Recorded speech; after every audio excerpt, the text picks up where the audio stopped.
Board to order. Everyone will please rise. Oh, moved it. Congratulations.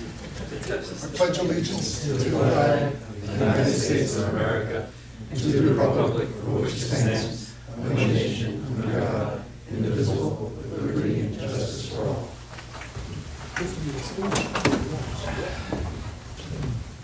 First item on the agenda is approval of minutes. May 16, 2024, September 19, 2024, October 3rd, 2024, November 7, 2024, November 21st, 2024, December 5th, 2024, and December 19th, 2024. We will defer those to a future meeting. Next item on the agenda is the possible extension or abandonment of applications pursuant to town code. Item being Silhouette Farm. Sean, if you could fill us in, please. Yes, Mr. Chairman, this board issued preliminary and final subdivision approval for a two-lot subdivision for this application on January 6, 2022. This was last considered at your July 18th meeting last year, and you extended it until January 6th. I wrote to the applicant on December 20th and asked them to submit a written request if that was their intention, and they did not send anything. So I don't know if the board wants to consider a short, perhaps 1 month extension, and I'll try to contact the applicant again.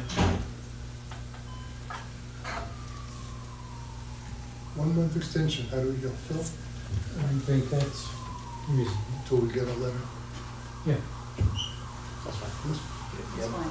Could I have a motion then to extend their conditional approval to January 6th, I guess it would be February February 6th, 2025. Or place them on. Diana, second by? Second. Seamus, all in favor, say aye. Aye. Against? Contact the applicant tomorrow. Thanks, Sean.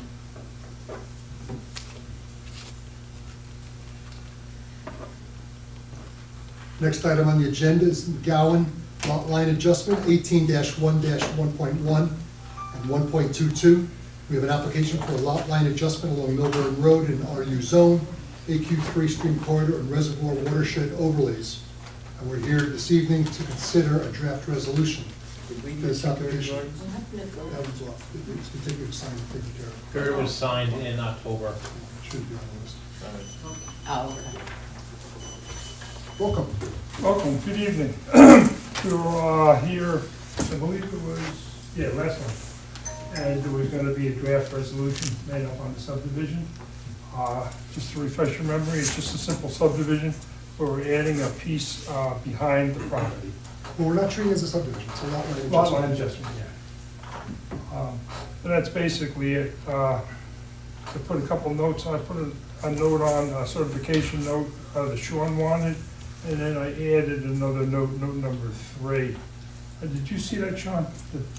I didn't see the note. I left a revised map, but, Yeah, I did see the revised map. oh, you did see it, about the note about the deeds.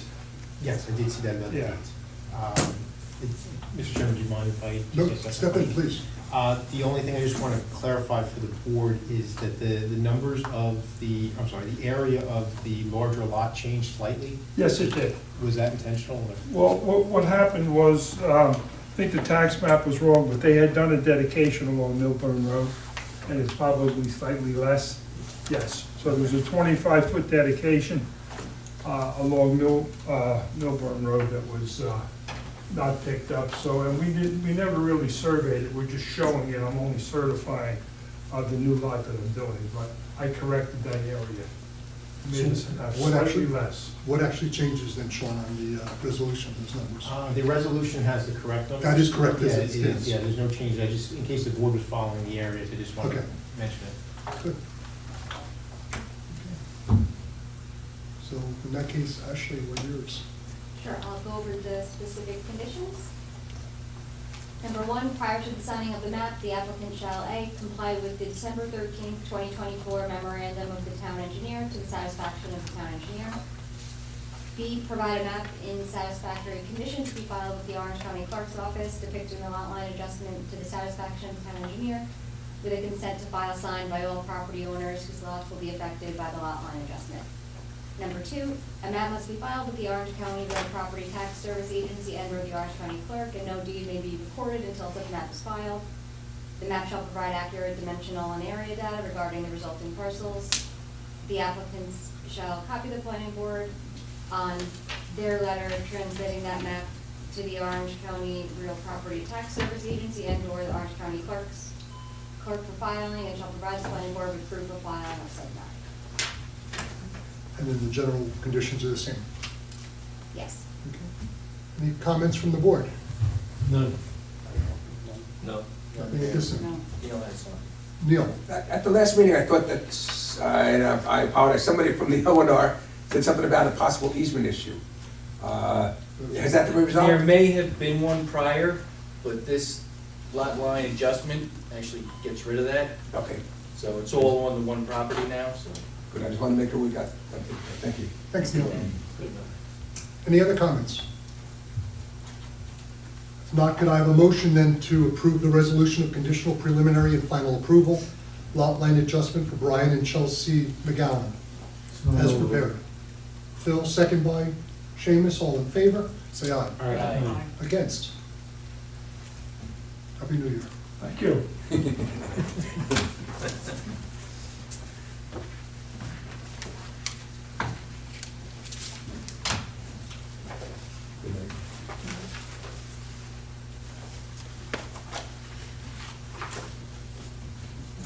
That's it for tonight, right?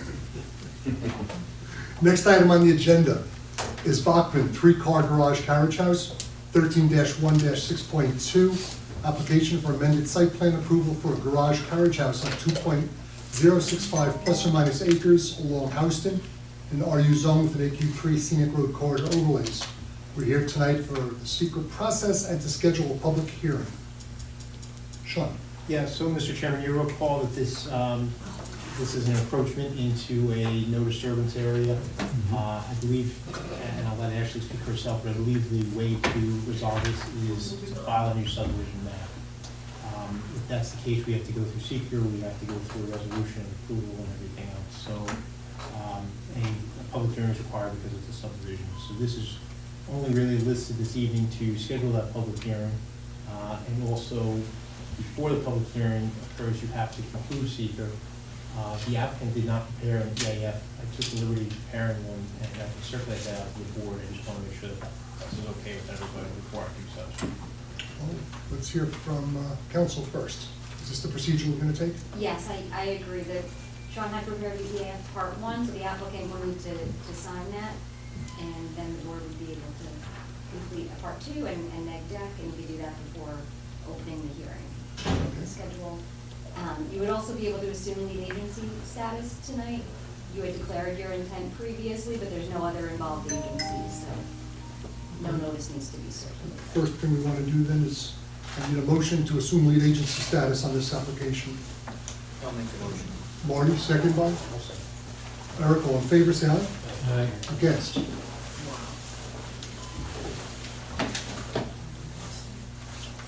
Okay. Okay, the next step then would be, To authorize the planning board attorney to prepare an EAF part 2 and negative declaration. okay, could I have said motion? I'll place a motion. Diana, second by? Second. Phil, all in favor, say aye. Aye. Against? Okay.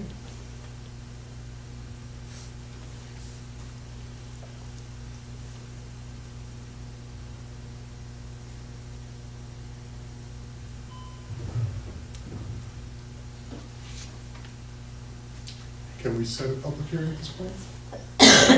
Pending that, what date would we be looking at to? So your next meeting is the 16th. I'm not sure if there's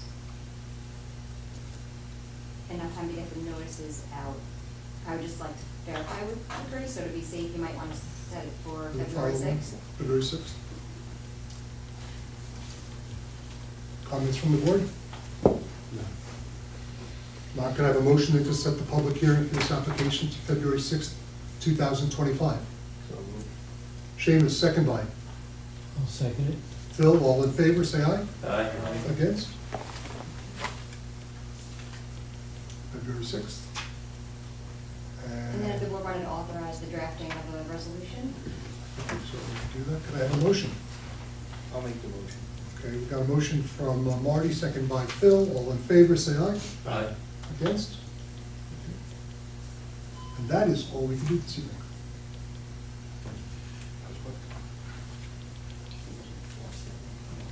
we're progressing. Beats regressive. This is true. You're an optimist.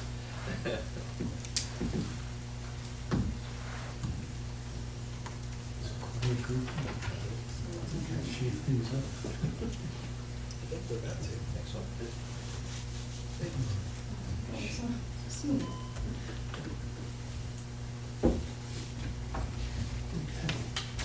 Next item on the agenda, then that's not on the agenda, Rachel, Yeah, would be the discussion on the proposed local law. Yeah, I just want to give some background so the board understands why it's on the agenda. So I prepared the agenda before the holidays, and subsequently, Mary, the town clerk, asked that this be on your meeting. The issue is that at the last town board meeting, when they had public comment on this, there was a lot of discussion about just outright banning short-term rentals altogether. So at your last meeting, it didn't make any sense for you to go through the local law if the town board was considering changing the position and banning everything. When Mary wrote to me, and actually she indicated that the town board was unsure if they could actually proceed with an outright ban of that use, so they've asked for your comments if they need to take that position. So this was added last week. Okay, so how will we proceed with that now? We have the red line version. We had some comments from Neil. Those comments were incorporated into the red line version, I believe. Do we go through it? Do we just section by section? What's easier for you? If I may, You may. thank you. First of all, the cover letter, it's not the village hall, it's town hall. The address? I think, No, that is. The letter to Joe. That's where. That's our address here. The address Yeah, is correct, it's at address is Village correct. Hall instead Oh. of. the name of the Oh, building happens to be town hall. All right, yeah, that's all I have for the letter.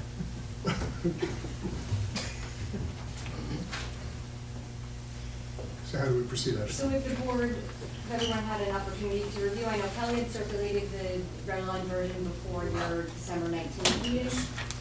And since then, I did add in some of the comments that Phil had.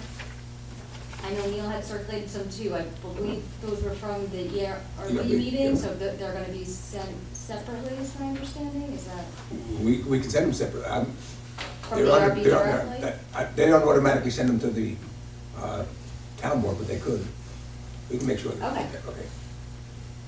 So I think if the board, if everyone's reviewed the proposed revisions, if no one has any other comments or. Based on the red line version. I have a couple of comments. Maybe it'll be helpful. Always, I'll run them by you. On page 3. Can I go to page 2 first? Sure. Can I start at page Yeah, maybe just go through it. why don't we go Any through it? comments or questions It's on in there. page 1? Okay, 2, section 3. Wait. We're on page 1. Go to Yeah, the one page first. 1, but it's, okay, under item, all right, yeah, I'm on page 2. So you, But it's part of section 2. All right. Are you before section 2, page 45 days. Anything You else? want page Yeah, here? I'm looking at 2, section 3, we took out shoulda, and then I guess we're doing premises that are not occupied by an owner. Not premises, that is not, should be are not. So, section 388-2. you took it. So I guess this is a fill edit. The any of, which is added there. Presence of any of the following. Right, Ashley, are you with me? Yes. Okay. So number 3, like, is not evidence that there's a short-term rental going on. Mhm. Number 3 is sort of it's in a strange place. And we're the planning board, like, it's not our job to lawyer this, but I think 3 is like a definition. Almost. But anyway, I don't know that 3 is by itself an indication that something's being used as short-term rental. Could just be somebody who's on vacation and has a car in their driveway. You're saying it doesn't define it as short-term rental? It doesn't mean that there's anyone in the house renting it. So, Right at the top of page 2. It's prima facie evidence of something other than a rental, is what you're saying. It could be for anything. Yeah, Yeah, yeah. I mean, it says not occupied by an owner. If it was occupied by somebody other than an owner, like that might be evidence that it's a short-term rental. But the fact that it's not occupied by an owner could mean that it's not occupied by anybody. Well, it's just a presumption, so if the owner isn't on the premises, which somebody could be renting out the whole house. Could be a long-term rental. Right. Or it could be nobody on the premises. Just a car parked in the driveway. Yeah. So I don't want to argue town council's reasoning for doing this, but maybe the any of is like an overstatement. well, if you're gonna move 3 somewhere else, it just should say either of. Yeah, well, that's, Yeah. So what about if we move 3 and make that B? So that would just be that, having that there doesn't automatically give rise to the presumption that it's a short-term rental, but it's it's a factor. exactly, it's a presumption. That makes sense, yeah.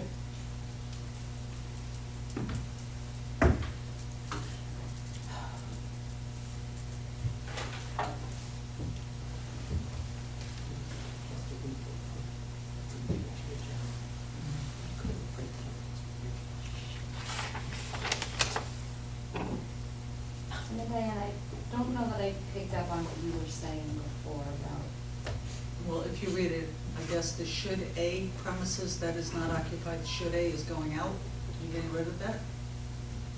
I assumed it was starting with premises that are not occupied by an owner between the hours of 1 and 6. Everything that's redlined, you're keeping in or taking out?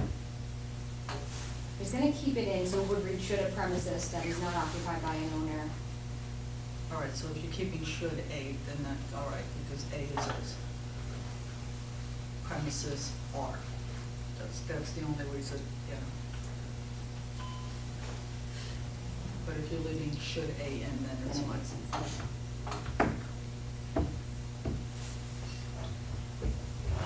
Does anyone have any comments or changes on the next section, 80A-3?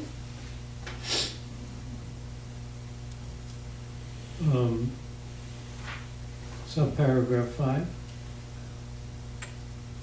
That's on page 3. You're jumping ahead. I was gonna just Really go jump section in. by section. Oh, that's just 4, in I'm case. sorry, that's 4. Okay. No problem. Everyone good with that section? Yep. All right, and then 80A-4? Okay, So in subparagraph 5, the added language, chapter, within 30 days, I think we want to say receipt of notice in the code Receipt enforcement. of notice.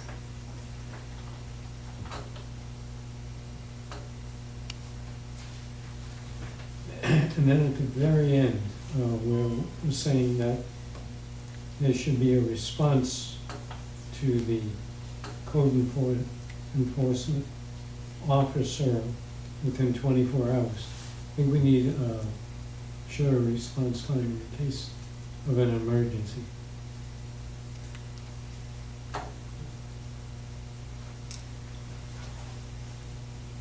So that requirement is to have someone that would be available to be contacted Which within this 24 contemplates. hours? This contemplates someone, the way the chapter is written, someone is designated to be on full-time notice Exactly. 24/7.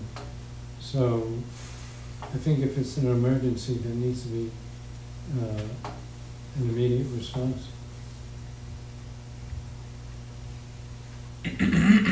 So within 24 hours, would you suggest changing that? Well, to- let's say, for example, it's getting really cold tonight, the heat goes out.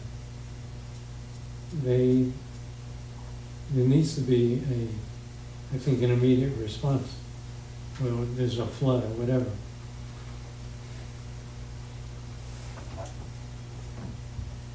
So maybe the contact person may be an owner or an agent designated by the owners to serve as a contact person and shall be available 24/7 to respond to any correspondence or concern from the town code enforcement officer. Okay. Or the police, I would think. What about the police? It should not just be able to respond to the code enforcement, it should be also respond to the police. Okay. Be around. So I'll take out them within 24 hours.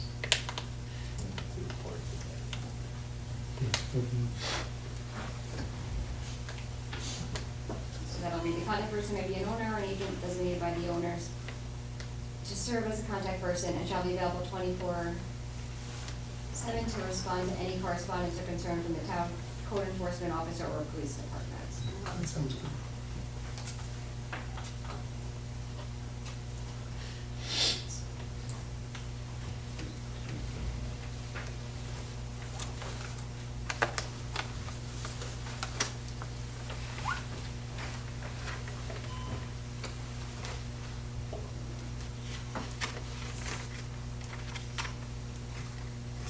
Maybe actually.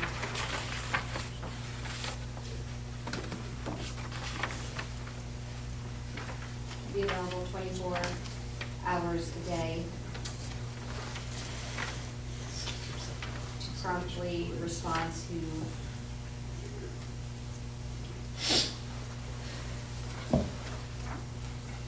shall be available 24 hours a day, 7 days a week to respond to any correspondence or concern from the town code enforcement officer or police department. Mhm.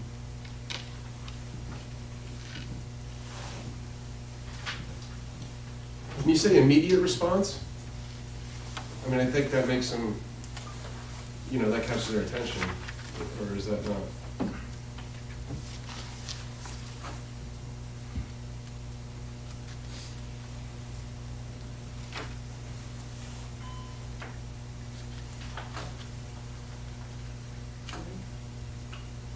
Does everything rise to the level of an immediate response time? No. I don't think so. Okay. However, I mean, I think two of the complaints that I've been hearing about from the police department is garbage going around and people parking on the road. I think both of those might be less than 24 hours. Well, we're not saying 24 hours any longer. Okay. Just saying that they have to be available 24 hours a right. day, so we can call them within an hour, 2 hours, 5 hours. No, yeah, I'm not sure what, yeah. But I think it has to be quicker than 24 hours, and maybe, especially if the garbage is blowing onto my lawn now. Yeah. Right. Yeah, It's gotta be a lot sooner. yeah, because the way it was worded, it's just saying within 24 hours, Right, not a yeah, lot of good. leeway. Just tightens it up. I have a comment. This has nothing to do with any verbiage here. However, 80A is our old solid waste law. I think the number should be changed. I don't think we should, when we look at 80A, it is our old solid waste law. And why somebody chose that to be the number for this too, it just sounds incorrect. On the front page, creating chapter 80A. Right. 80A has already been in existence. It's the old solid waste that was replaced by 80B.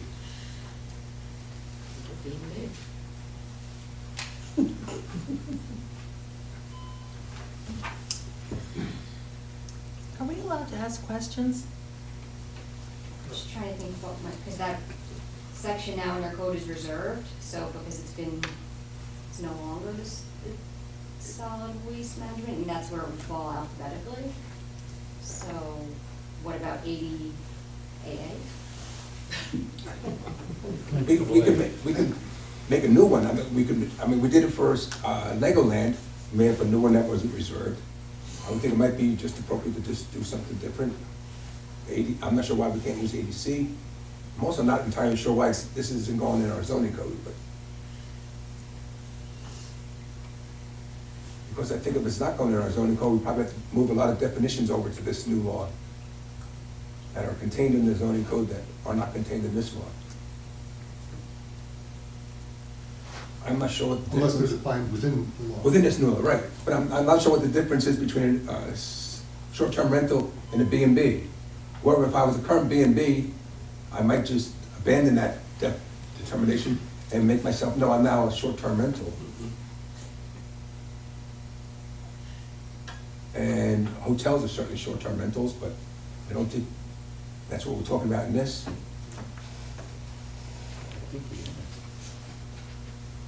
A B&B, somebody's there to make breakfast, right?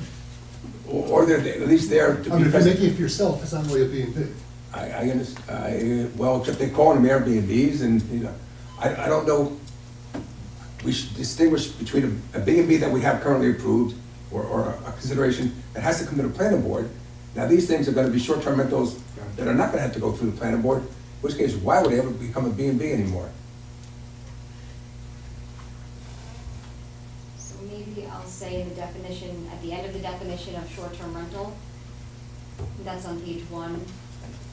So right now it reads, for the purpose of this chapter, the term short-term rental shall now include a bed and breakfast, boarding, lodging house, hotel, motel, or approved accessory apartment, and I'll add at the end, as such terms are defined in chapter 97. We have to define, I'm okay with it's defined there, but you have to get the definition somewhere. I'm sure those are. I always like it to be easier and included in this new law, just, you don't have to chase all over the place maybe, but. It's not really chasing you. All you gotta do is look at chapter 97. I'm aware of that. But we do bounce all over the place instead of, if you just look in this chapter, if it was right, it's a cut and paste kind of thing.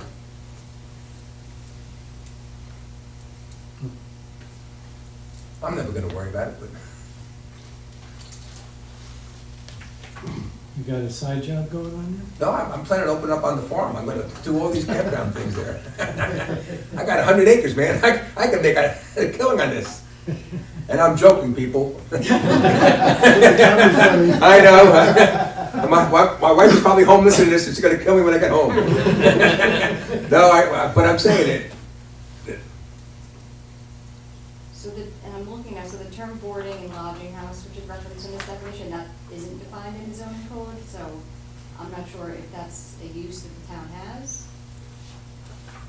We have, I don't know, In the use table, there's lodging,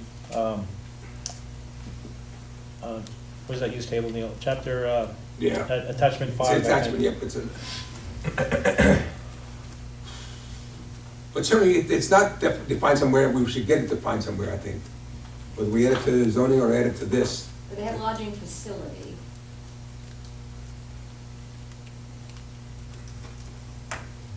Why don't we put that as a comment in the cover letter?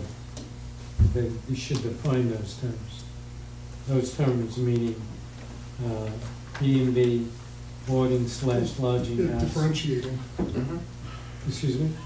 differentiating even Yeah. between boarding and lodging. Yeah, You're talking we'll leave it about to them. defining each type, is that what you're saying? Yeah, Okay, so then I'll take out that addition about as they're defined in chapter 97 and say those terms should be defined. right. I think boarding is defined in the state code.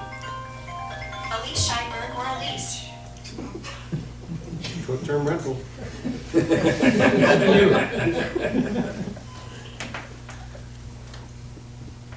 Yeah, some of these definitions may very well be in the New York State codes, family of codes. If that helps or complicates, it should help, but, Some of them, to some degree, are overseen by the county. yeah. So maybe I'll add in as a comment, number 4 in the cover letter, the local law should define bed and breakfast, boarding/lodging house, hotel, motel, and approved accessory apartment.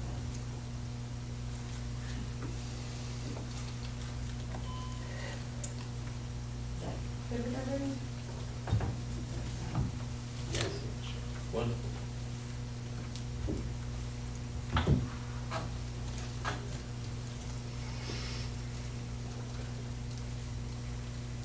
Okay. So getting back now or I guess as far as the chapter, should this be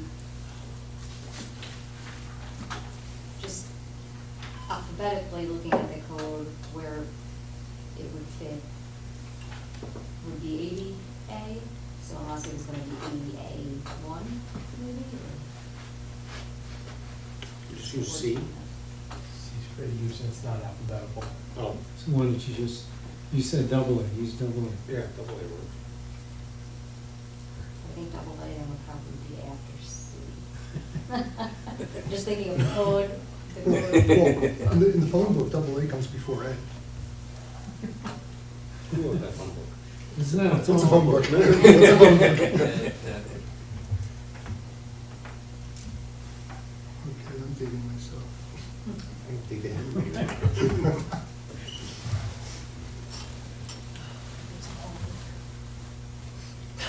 Are we good with double A?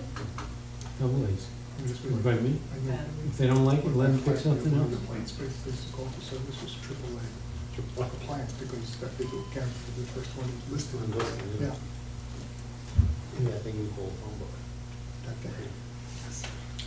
Fortunately, everybody in this room will understand the phone book. People watching may not.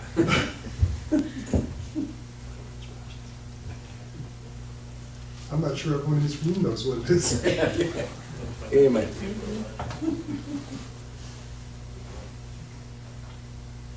So we're going with double A? We'll go with double A.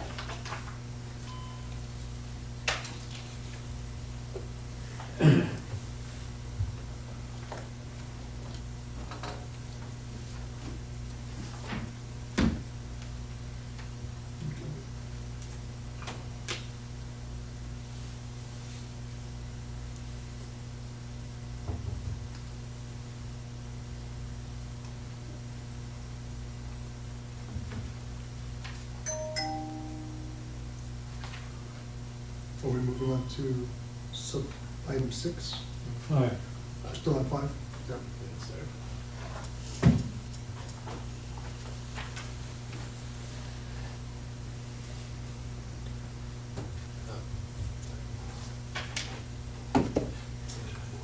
You ready?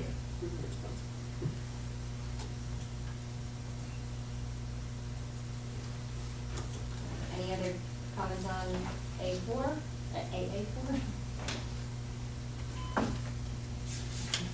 Or next one, section 5? Five in paragraph 10. Well, I'm on paragraph 6. All right, paragraph 6. Paragraph 6, where we're asking for the maps of each of the various levels in the building. Looking for house utilities. What section are you on?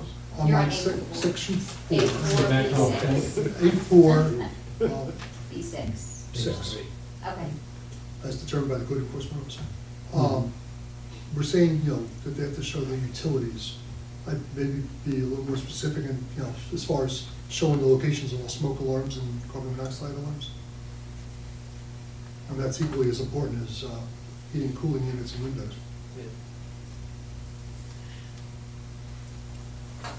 Maybe in that first item B where it says the water and sewer gas line shut-offs, or is listed on each individual floor, the same You know, requirement. It says here, i.e. all utility shows. So you want to add and location of all, Smoke alarms, carbon monoxide sensors or some alarms. smoking carbon monoxide detectors? Mhm. That be- Is that good? Yeah, that's fine. I was assuming that anyway, but it'd be, firm it up and memorialize it. Yeah. Okay. Are there other things that you need to determine what this is? I Well- looked at this and thought there wasn't enough information being asked.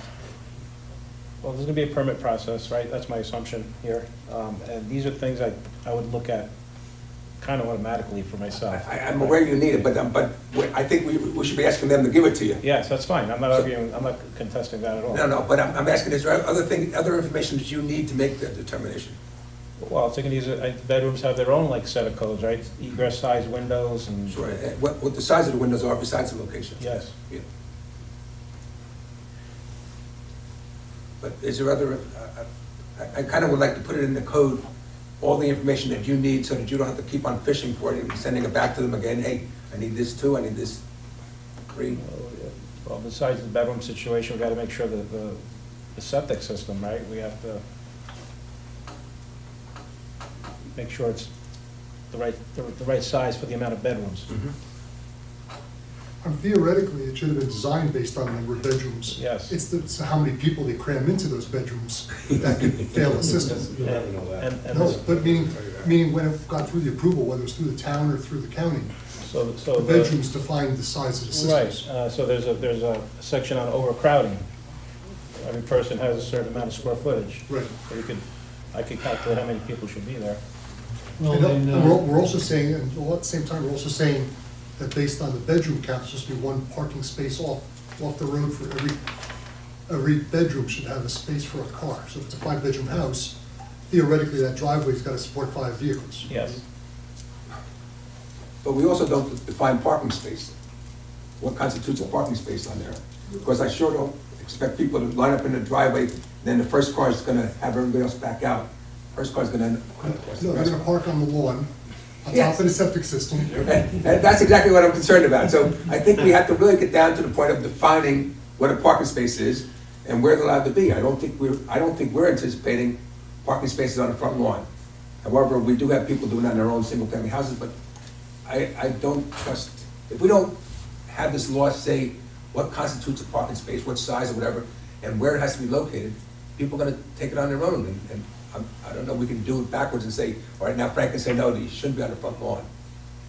Well, we might not have to define the size of it, just that the vehicles have to be parked on a paved surface on the property. Yeah. So But what it if can we be- change A to say the location of buildings and required off-street parking? But, I mean, we are saying that they have to provide the location of the buildings and the required parking, right? And it does say at the beginning of the paragraph, as determined by the code enforcement officer. Yeah, but I mean, they can't just say we're gonna park in, in the middle of the lawn or on top of the septic system, and Frank won't approve, he won't approve it. I mean, they're gonna show parking. I'm not sure how Frank would say, no, they can't. Well, they would submit a site plan of their property, Yeah. driveway, Right.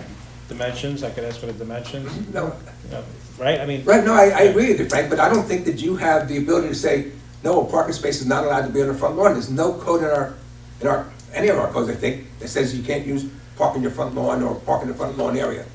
Right, so, okay, I understand, but I'm assuming, right, they're not gonna park on the front lawn, they're gonna say, where are you parking, and I wanna make sure the driveway has the right size to park there, right? And if they don't, then they're not gonna get. No, but then if they show, let's say they show that they're gonna have a parking space on the front lawn. I don't think you can say no. Wow, oh, legally? Legally is what I'm talking Well, about. if a homeowner was parking on his front lawn, he legally can't say no. I mean, what's the town's,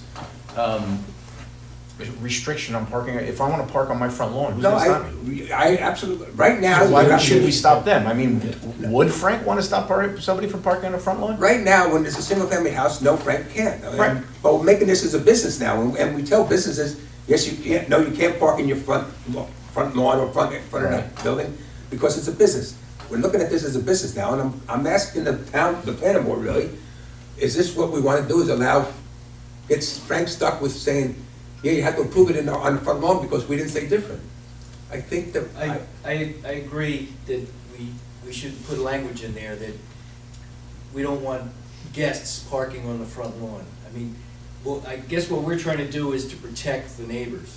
So if you have vehicles, guests parking on the front lawn of this house the whole time, it's detrimental to the neighbors. So I think we could put language in there to parking on a, permanently drivable surface, whether it's gravel or pavement or I-4 or whatever, but just not the lawn. why don't we simply say that parking shall be permitted in the locations designated by the the code enforcement officer as part of their review. Because it's very So difficult. what about if I'm just moving down a little bit, but there is a section under 88, A5, A9, which would be on the top of your page 5 likely. And that deals with parking, so what if we add in there, vehicles shall be parked in the designated on-site parking areas and shall not be parked on the street or front lawn? Okay, designated by who? Exceeded by the, Designated on the plan. So I read that, because they're required to show. Vehicles shall be parked in the designated on-site parking areas, comma, which shall be. Before you move into that, we're talking about essentially how a property needs to be sort of planned. We're not really talking about the enforcement of actions. Like, I think we can say that there needs to be space for every car that we anticipate being on the property, but I don't think we can outlaw renters parking in the street through this code. Like hold on, they have the same, people who rent at an Airbnb have the same fundamental rights as anybody else visiting Goshen. They can park on the street if they want to. They can also park on the grass if they want. But that's what I'm saying. But in- Our code doesn't restrict anyone from parking on their Well, I grass. guess what I'm This law saying is. can, though. Hold on one sec. I understand, Hold but on. this law can also Let me just. restrict street parking, Jim, right? Let me, hold on, please, let me just finish that thought. We are regulating the property, and if we want to say that they can't park on the grass because it is being operated as a business, as Neil said, like, I think that makes sense. But you we're can't have not- one we're without the not- other. Hold on, we're not regulating the street. Like, we have no right to, as far as I know, to regulate the street for people who are visiting Goshen. If they want to park on the street in front of the house they're renting. In Goshen, you're not allowed to park on the streets, That's even though correct. people do. Yeah. But there Is is that a the law tenant that you are parking not lot? allowed to park on any town of Goshen street, That's correct. right? Yes, Am I right? and- Yeah. and the only reason- Anywhere in Goshen, you are not allowed to park on the street. And the only We reason do. the only reason the police don't enforce that, and I agree with them, is that nobody has any way of knowing that. In fact, I would guess half of you don't know that. I didn't know that. No, okay, so, I thought it was a certain time frame. no, it's at any time. So what do people do, single-family home, when they have Big party? a party? They Or break they the have- street. or They if break the have- law. And Or if they have and- visitors, Yeah. they park on the grass. No, you're absolutely right, and so there's two things to understand. One, as a single-family house, we're not regulating that under this law. Right. Single-family houses are off the book. But the law is there right now that says you can't park on the street anytime on a town of Goshen street. The police do not enforce that because nobody has a way of knowing that. And they're right, I mean, I don't go into another town and check the codes first to see where I can park on the street. So consequently, they don't. However, they did say that they would if there were signs up. It is at least conceivable that we could say, look, you're gonna become a business, and as a business, we expect you to put a sign up in front of your house, and maybe up and down the street a little bit, saying no parking at any time. I don't wanna put, we could do that at Ham Park and say, put it at the entrance to Ham Park, and then everybody in Ham Park should know it. However, that's gonna impact everybody else in the development who's a single-family house, and I don't know that we wanna start going out that far. But if we had them put a no parking anytime in front of their house, and maybe their neighbors on both sides of the street, we could get the police would then enforce that. I know they would because I talked to the chief. Let me ask you a question. But they will not enforce it without the signs. We have a 3-bedroom house, 4-bedroom house, 5-bedroom house, whatever it might be. Realistically, how many cars are we gonna anticipate? I mean, it's probably gonna be a family, maybe only 2 families, max, a couple friends maybe. I mean, it's not like you No. have 4 different 10 families cars. coming Could to be 10 one cars. single-family home. It's not like it's designed with different entrances and different accesses and different kitchens and, I mean, it's gotta be a couple friends or a family that's coming up to the area, whether it's for Legoland or just for the beauty of Goshen. But, I mean, realistically, if you have a 4-bedroom house, are we really gonna have 4 cars show up? Yes. Yeah. You think They so? come from different areas, yeah. Different friends come. Eric has more cars than that. You have what, a 4-bedroom house, 5-bedroom? There's at least 7 or 8 cars in your driveway, and on the road. because he has a rotation. There's girlfriends, there's all kinds of people that come. Yeah. I think part of what we're looking to legislate against is somebody renting an Airbnb and throwing a rave. Yeah. And having 50, party goers show up. trash the house and then take off. So, I mean, that's something I think we Well, need to well, consider. I think that's why we'd have the 5 parking spaces for a 5-bedroom house, 4 parking spaces for a 4-bedroom house. I think that's part of what it is. And there was also, I think, a limit, 12 people or something like that, that was in, Paragraph 10. yeah, limits the number of Subsection individuals. Yeah. It limits the maximum occupancy for each short-term rental unit shall not exceed 2 people per bedroom shown on the floor plan included with the application, and 2 people per minimum, I don't know what minimum means, but 2 people per minimum full-size convertible sleeping accommodation, furniture, futon, height of bed, etc. Yeah, so like Also a living room. identified on the floor plan. Then the maximum occupancy should not exceed 12 people. It's a draft. So what about in that 6A, they say, the location of buildings and required parking on asphalt or other suitably improved surface?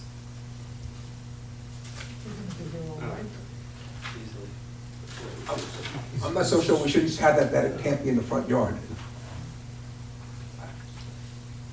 I don't know, if it was next to your house, I don't think you'd want to look out and see a parking lot on the front lawn next door, or across I the think by street. saying no on asphalt or other suitably improved surface, then that would preclude on the actual lawn. On the actual grass lawn, yes, but not, You mean in the front yard? on the front yard, yes, I'm sorry, yes. Is parking allowed in front yards? But they would have to apply, should they? On single-family houses, I think the answer is yes. Yeah, but this isn't a single-family I know. house anymore. I This agree. is a commercial enterprise. And they would have to apply to have parking space, and they would be denied if they put it in the front. I don't think that Frank has the ability to deny it at this point. There is no law currently on the books that I know No, I'm about. saying if they applied for a parking. Well, on commercial property, we have that provision, no parking in front of a commercial building, it's gotta be the side or the back, or suitably landscaped so you can't see the cars from the roadway. Why can't we tie something like that in to protect the front lawns? I think we can, but we're throwing a heck of a lot of Frank. Well, it would have to go down like, also think of a corner lot, you have 2 front yards, I mean, it'd be, Yeah. you have to go get a variance possibly, right? That's what we do now. Why don't you say just what you said and just add a sentence that says, no parking shall be allowed on any lawn area. Any I yard, think though the. required yards? issue is Maybe more it's the- required yards. The front yard setback as opposed to Excuse me? restricting parking in the front yard setback. So if you have your driveway in your front yard, Yeah. you say that. no additional parking can't spaces be in the front. parking Okay, in the front that's yard. why I was saying on any lawn area. Just no parking shall be permitted on any lawn area. I wouldn't want.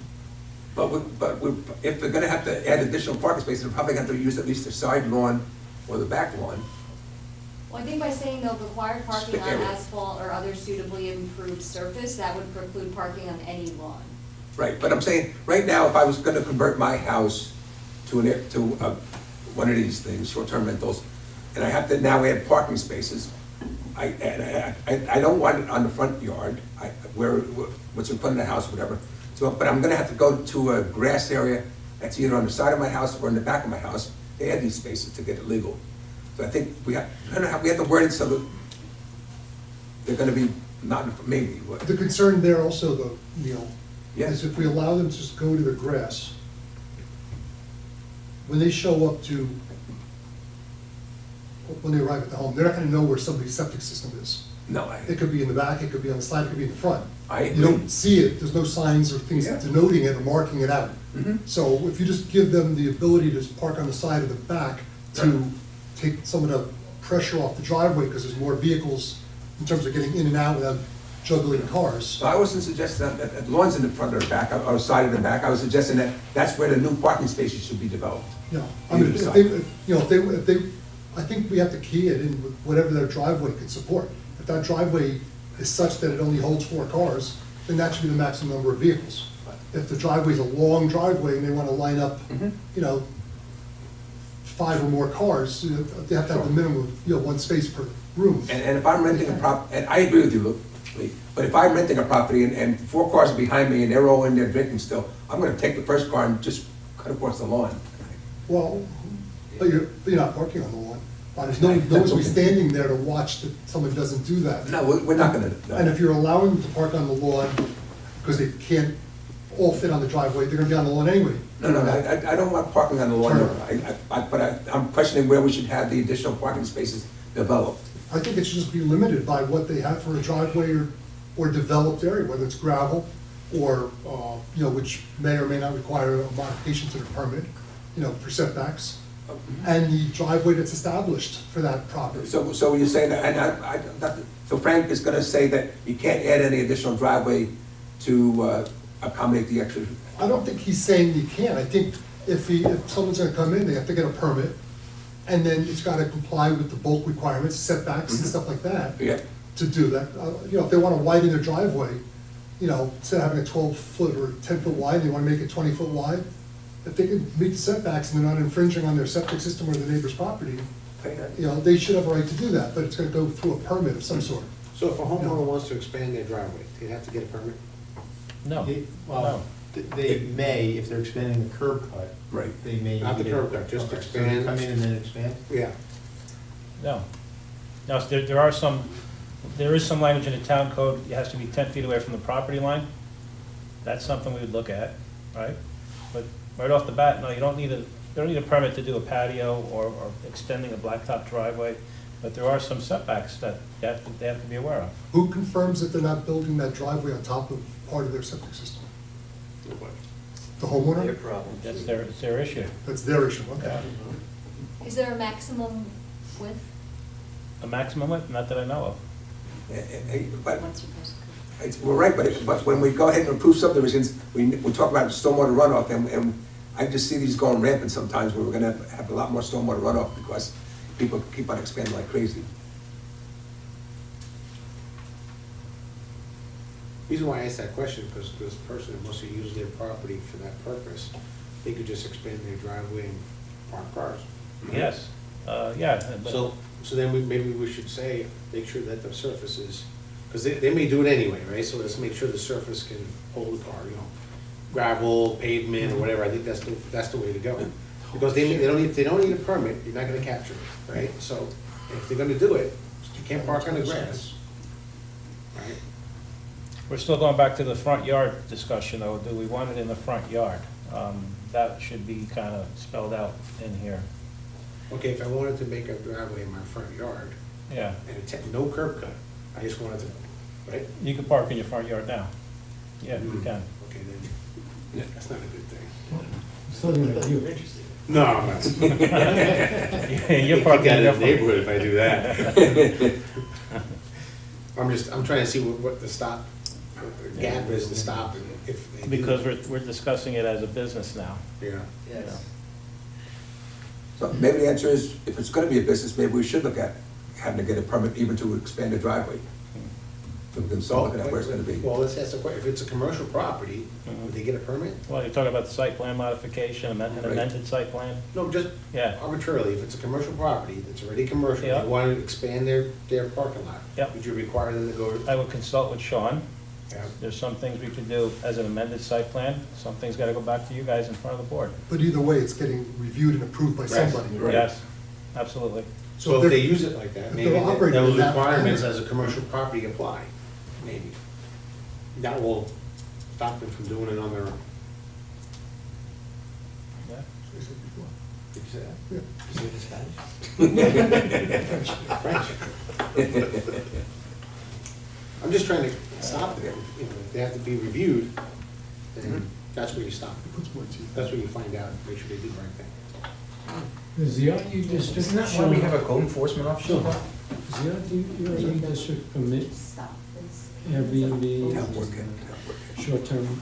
I'm sorry, say that again. They let it come back. Does the RU district permit as one of the permitted uses?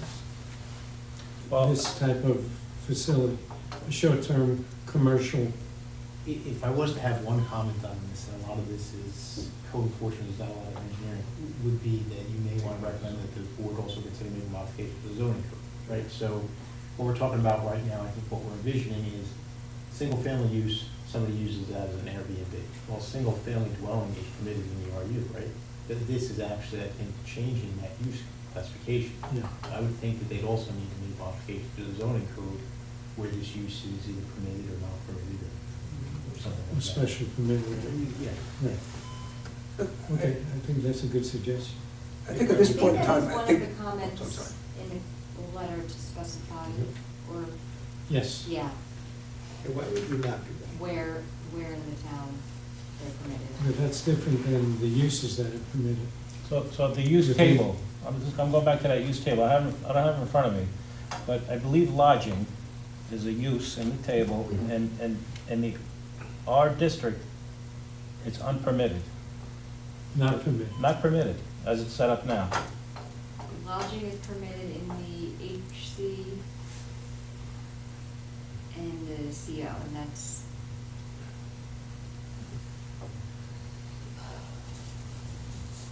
And this is what I was grabbing at when all this started with some of the properties we had some concerns with. That was my approach, Back to the RU. yeah. That the use was not a permitted use? Not permitted use. Yeah, okay. Is that something, as a planning board, we would like to suggest that they consider? Right now, it's anywhere in the code, in the town, you can put this in. No matter what size lot, no matter what size anything, you're allowed to put it in. You can add to a ham park, you can add to anywhere. I think I can picture that it might make sense to say, let's restrict it to the commercial zones. Short-term rental is gonna have many of the same impacts that commercial zones or commercial uses do, that we don't have in the RU zone.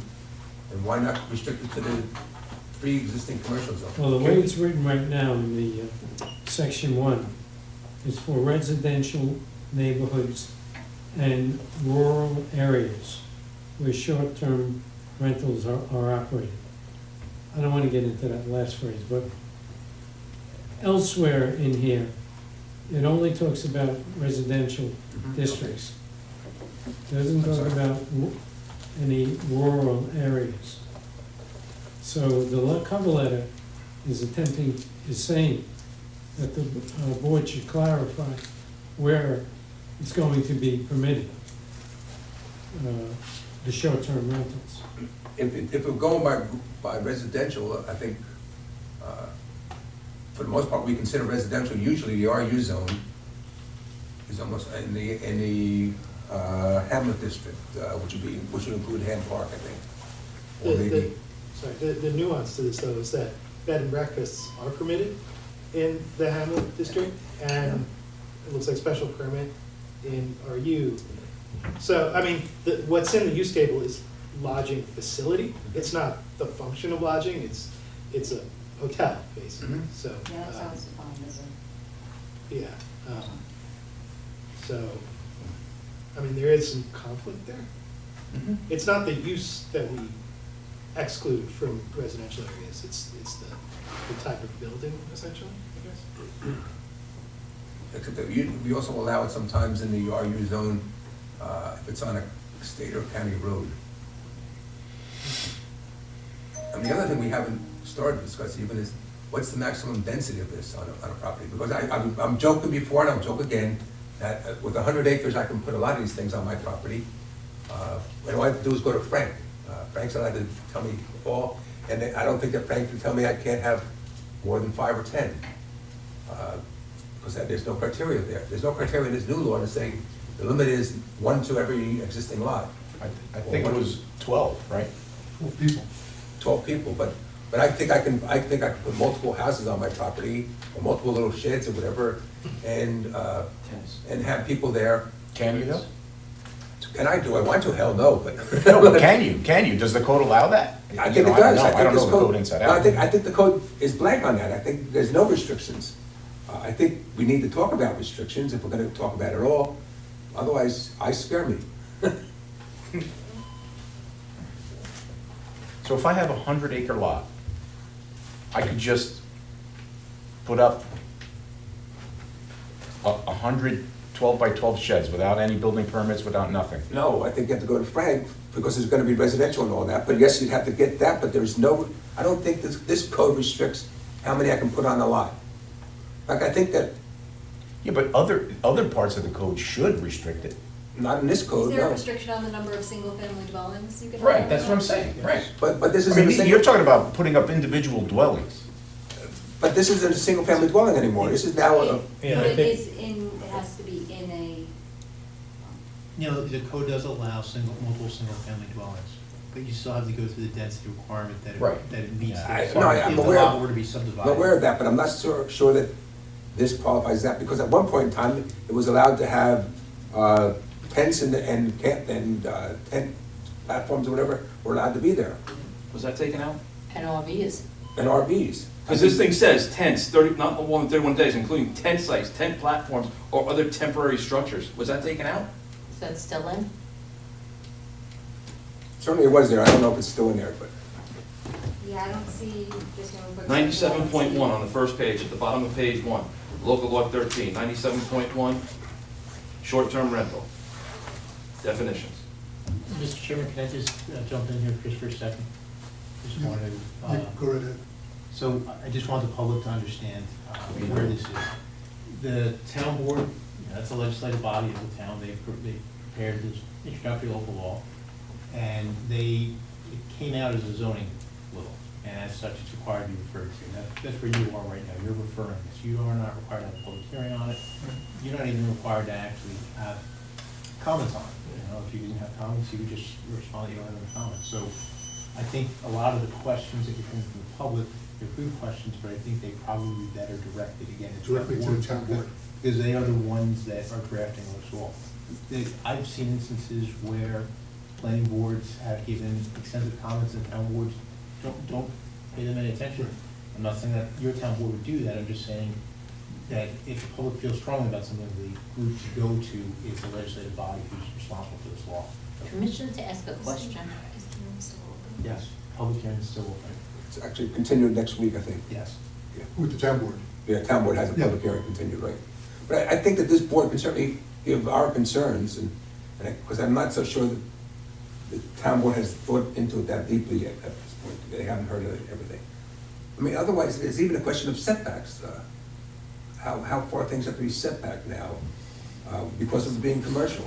And we said something about it last time, Lee, what about if we have a swimming pool? What regulations trigger in now for a swimming pool if there's gonna be multiple people there or Well, changing it? if they have a swimming pool and it's properties used for lodging of any sort, it becomes a public pool. Right. It's a public pool, falls under the jurisdiction of the county. I'm glad of that. And, yeah, and there's certain provisions that would not allow that, just like you can't rent out your backyard pool Right. to people just to come swim. Mhm. You know, if you're getting paid to have the, you know, So what convenience available. So what happens is, what's that, I don't know the answer. What happens to a single-family house that has a swimming pool in the back, and they want to become their short-term rental? What happens to that now? What happens to that pool? Yeah, You know, as far as whether it could stay intact or get shut down? yeah. I don't know. But That has not crossed the path of the county yet, as far as, you know, saying that it shall not be used versus it shall be removed. yeah, Or brought up to commercial standards, Mhm. which does not include plastic liners, vinyl liners, Yeah. you know, above-ground metal pools. If this law were to go through, would it be prudent to put some language in there that if there is a pool on the property, a permitted pool existing on the property, that the property owner would have to get county approval? That they're, I think that would be perfectly appropriate. Does the county have standards? County has state standards. State Very standards? specifically, as far as the construction, the markings on a pool, the entrapment issues, Virginia Graham Baker, drains on the bottom, you know, anything like that, you don't get trapped, you get pulled to the floor if it's an in-ground pool. You know, very specific code requirements. Recirculation rates, turnover rates, everything. Disinfection requirements. They're not getting your approval. No way. I've reviewed enough pools, there's a lot of regulations. Well, I agree. We should have. It should be in there, something should be in there, if they do have, even when we get to bedrooms, and I know Frank talked about it a little bit, but there's a state code that says, in this size bedroom, you can only fit this many people, or whatever. I think bedrooms have to be posted, maximum occupancy this. well, I think we have that as 2 per bedroom, and, you know, no more than 5 bedrooms, and 2 for a lounge, like one of those converter lounges, like if you have a couch in your living room or a futon, that opens up, you can squeeze 2 more people and not be a bedroom, it'll be in a living room or a den. But I don't But think, you that- can't exceed 12 people, I think that's something that's in there now. but I don't think that we necessarily recognize living rooms as bedrooms, so I. We don't.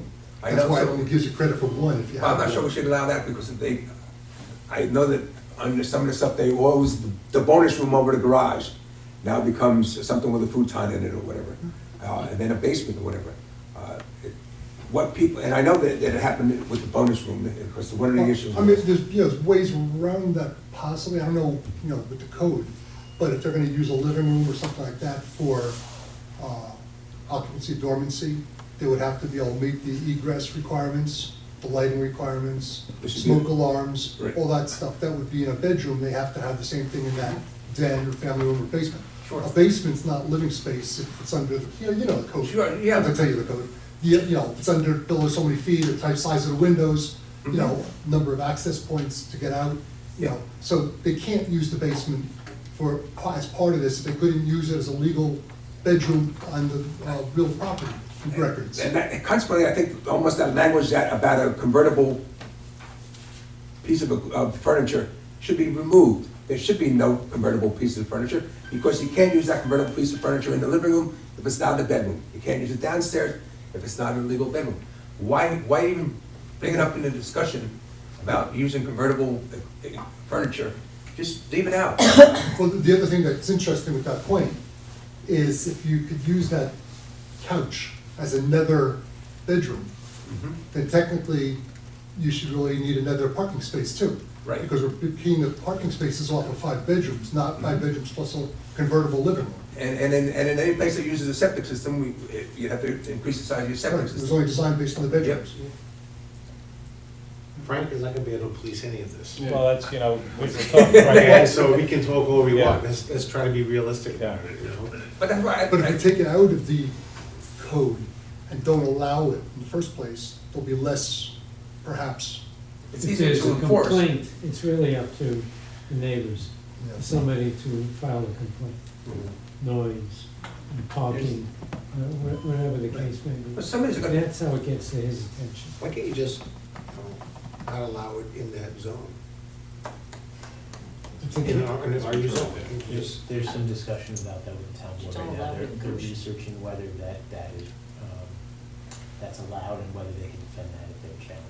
I mean, bed and breakfasts are stipulated separately, right? In Yes. the zoning code, right? As well as, whatever. I'm sure council could advise you better than I can on this, but my understanding that for the years is that if you ban something altogether, there may be a better chance for use variance or something like that. So that's why a lot of times things are regulated and things are put into very small locations. Can you speak louder, please? Sure. So the town board has asked the town attorney to research whether a ban is feasible and would stand up to a challenge. Talking about a ban in that particular zone, Yeah. zone. Not a total ban, because it can be in a commercial zone. I think he's looking at both, but I'm not sure. Oh, And there are issues too, with, this being essentially a single-family dwelling, and you're regulating, it's being used differently, but the right to use, and rent a single-family dwelling, just like we got having a long-term rental contracts, that type of thing, and not restricting. There's issues with them restricting it because it's short-term as opposed to long-term. So, but I do think that is the town board really policy type decision. So what you're saying, it could be rented long-term? Is that what you're saying? In our zone, we're allowing it to be rented long-term, that's allowed? Presently. Permissible, right? Yeah. Even if it's 5, 6, 7, 12 cars in the parking lot, right? Nobody cares about that, as long as it's long-term. But short-term, we care about the cars. more transient to people. As far as Well, you still have, you can still have a long-term rental and have parties, just like Marty was talking about. yeah. I don't know, maybe do that earlier. So just going back, I was going to add into the letter, in item number 5, the local law should require any proposed short-term rental property with a swimming pool to obtain the requisite approvals from the Orange County Department of Health. Is that who approved it? Yeah. Okay. And then going back now to this 6A, are we good with the location of buildings and required parking on asphalt or other suitably improved surface? That takes care I of think the- that they'd have to show whether it's existing suitably improved surface or proposed, that would be brought to the building inspector's attention at that time, if there's person to add, and then he could review for issues with setbacks and all that. It's fine with me. Okay. Anything else? Also, under that 6, should I add as section G, any other information reasonably required by the code enforcement officer? That's a good one. It's a good catch. Yes. One of the things when we approve subdivisions, we always look at how many bedrooms and then consequently how much water use they're gonna use. If we're gonna open this up to doubling the amount, because we're gonna have many more people in these, otherwise, we have, at this point in time, for bed and breakfast, we make them do another water study, but for these short-term rentals, we're not gonna look at that at all, and it seems kind of crazy that we could have all this additional use. Now, admittedly, if you're in, and it's not the right answer, but admittedly, if you're in a sewer and water district of ours, that's not gonna be an issue. Septic's not gonna be an issue, neither is the amount of water. You're just gonna keep on using and keep on flushing to your heart's delight. But Do we require it for long-term rentals? no, because it's a single-family house, it's a long-term rental, and it still has the same restrictions as you have into your house. But still, they could have 10 people renting it out for a long period of time. Up to the limit of the bedrooms. You're absolutely right. No, you are right. And, I don't see a you know, difference between the two. when we approve a subdivision, or county does, anybody, I don't care. When you look at the bedrooms, you look at per capita. Yep. You're looking at, for a private well, 5 gallons per minute on the well for that house. Right. Which is 7,000 gallons a day. If you figure just design standards, the DEC uses in state health, it's 100 gallons per person, Yeah. if you do it by per capita. Mhm. If you have 12 people in the house, you're talking 1,200 gallons. That's still only 1/3 to 1/4 of what we Right. require the well to be approved for in the first place. So it should cover it. Except Unless you our have to be except in an our area septic that won't. has no water, Yes. period. Right. No, except for the septic system, maybe. Wouldn't No, handle the that. septic is designed, what was it, what was my numbers? 110. 110 gallons per bedroom Right. with flow-saving devices. So again, you're designing it for, 400-something gallons. I mean, we have problems with septic systems with single families sometimes. Mike is very able to do it. But no, I'm just concerned what other impacts we're gonna have to neighbors that we are not looking at in this case, but we do look at in most other, like, as a bed and breakfast, we do look at that. You're right about the single family versus others, but I have a single family house near me, 500 feet away. Every month or so, they have a party, and that's just that. But if they change people every weekend, and they have a party every weekend, now, the frequency of that disturbance goes up too. I think that's one of the impacts that could happen or not. That's true. That could happen, and again, it's dependent upon the neighbors to make a complaint to the town. But I'm not sure there's any legal, even though I can hear my neighbor 500 feet away, I'm not sure there's really a threshold that they're gonna beat, that's gonna meet the threshold for a town law being violated. Most of it's gonna be back to decibels at the property Wait, line. If we're talking about having parties, this chapter, this proposed chapter, says there'll be no parties. They're prohibited. It does say that. We should Let's say talk that, about yeah. that. But what constitutes a party? If my entire family comes What there, constitutes a party? Yeah. Making too much noise, so you're annoying the neighbors. when I see a party, I know a party. That's what they're talking about. No, I'm trying to, it's gonna be really difficult for Frank to enforce it no matter what. I'm trying to make it so that he has enough teeth to say, here's why it's wrong. Then you get in trouble, because then the long-term rentals can have parties. Yes, they can, yes. And you can have all the parties, you can have a party every weekend too, but But the Still, short-term the rental, long-term rental is a. It's a business again. Is a residential house. This is now a commercial It's a different use, operation. yeah. just like the thing says in there about, it has to, they can give a plan for the building on a back of a napkin. It doesn't say the napkin, but essentially that's what they're saying that they can submit. I really think this is a commercial entity. Give me a real set of plans from an engineer or an architect. Something that Frank really can hang his hat on and say, yes, that works. Because Frank's also gonna want it in digital form, I think. Yeah, everything electronic, yeah. So I think, So I'm thinking, not permitted in RU zone, and if you wanna use it for that, you file for a variance. Right. maybe, but I mean, I'm concerned about, that it has to come before you, it has to come before the board, and we'll have a chance to take a look at it. I I don't know would, legally if that's an issue, you know? I would love to see this, not that I want that much business here, but I would love to see every one of these come to planning boards because we have more ability to look, or more people looking at it than just throwing it at Frank and saying, here you go, Frank, you're on. Bed and breakfast would make them I don't know bigger. that I've seen anywhere that's, I'd have to look to see whether anyone has had a requirement to get planning board approval for. Typically, Short-term it's at rental. the To use it as a short term. administrative level, but I don't have that answer. It would be consistent with our bed and breakfast, that's what we require for a bed and breakfast right now, and that's when the owner's living there. It would be kind of just an extension of that. Yes, we recognize short-term rentals under the same conditions as we require for bed and So if I breakfast. wanted to change my house into a bed and breakfast, I can do that in RU zone? Yeah, And what do I do? I apply? here, to the planning board, yes. But you have to, but bed and breakfast then means you have to live there while the people are there. I understand that, but Yeah. if we're able to do it for that type of use, Yes. why would we not be able to do it for this type of use? Well, because the one concern about it Yes, is, there was there not, I'm just saying, No, the get one it thing- in front of the review process, is what I'm talking about. no, I think a review process, but I think in terms of, if you're gonna be in your house at the time people are there, you're gonna have more control over it and be more concerned about what happens there than if I get you're that. living in New I'm talking Jersey. about the process. He's talking about the I'm talking about the review review process. No, I think the process makes If you have to be reviewed by the Yeah. board to use it as a bed and breakfast, why would you not have to be reviewed to use it for short term if it's allowed? I agree. So with respect to 80A5, Section A,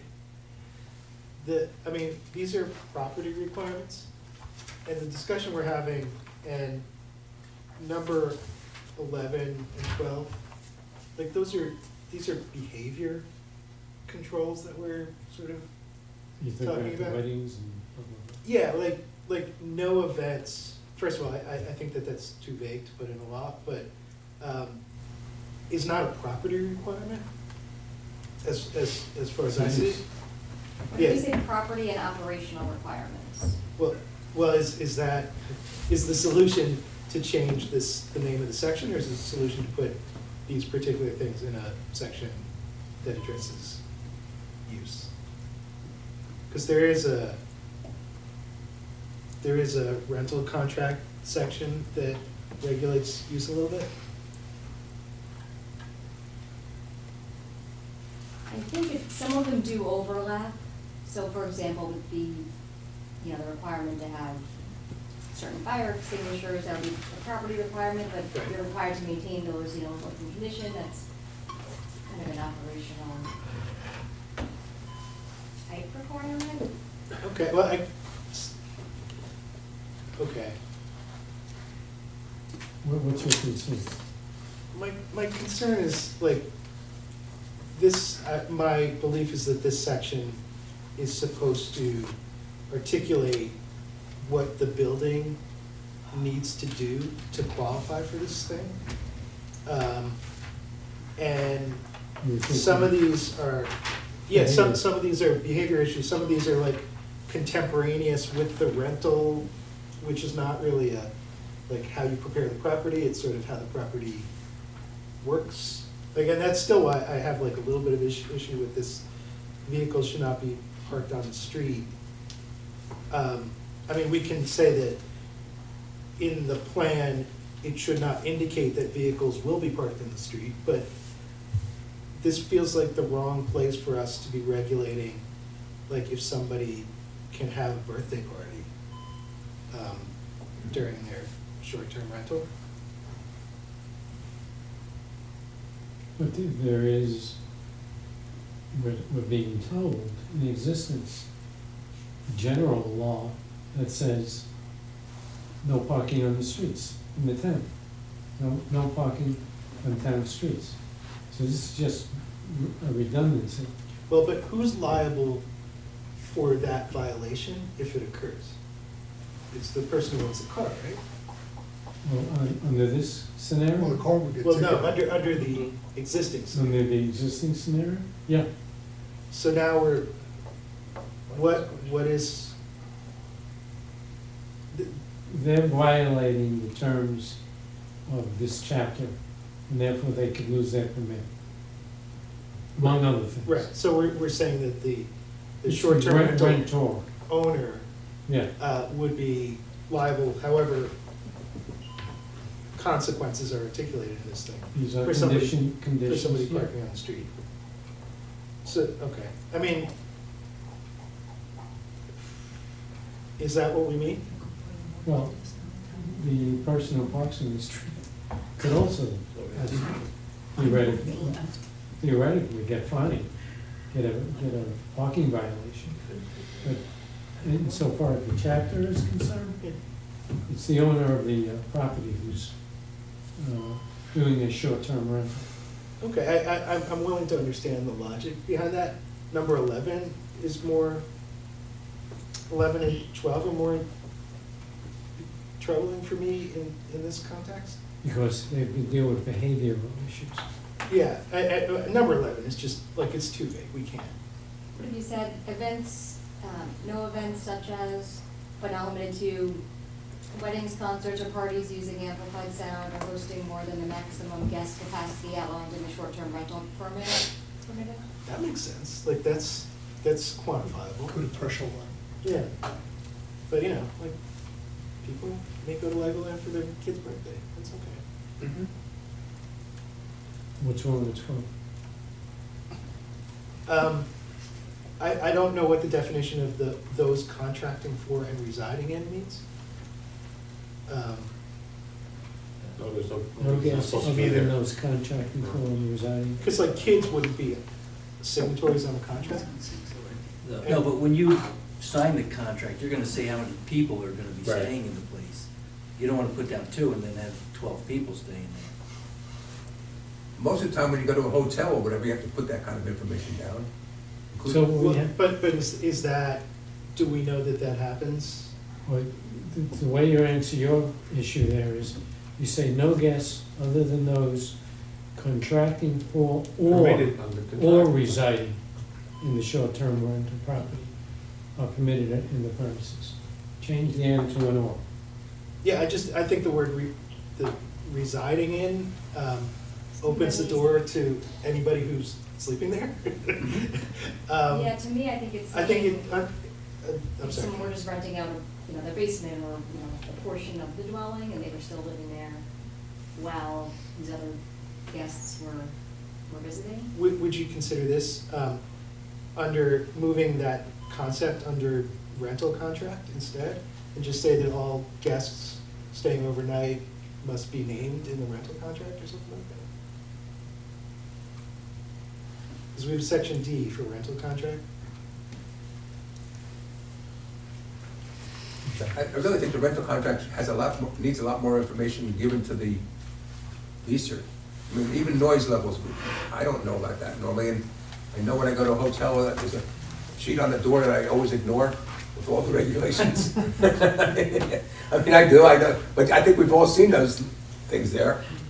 But I think they should be provided in the contract, one, and then probably on the premises. Yeah, if we're trying to solve for random people staying overnight, I think it belongs in D's rental contract where we say, like, all people staying overnight need to be named in the rental contract, and no additional, no Would work in that guests section. would, yeah. But anyway, I'll stop arguing the point. I just think residing in, like, opens the door to just everybody. You just don't like the verbiage? I think. Correct. Yeah. I think your idea is right. You get the What word about in. no guests other than those identified in the rental contract? Well, as long And as, then add into the rental contract right, a statement that they have to, it has to identify. yes, yeah, that would close that. Right.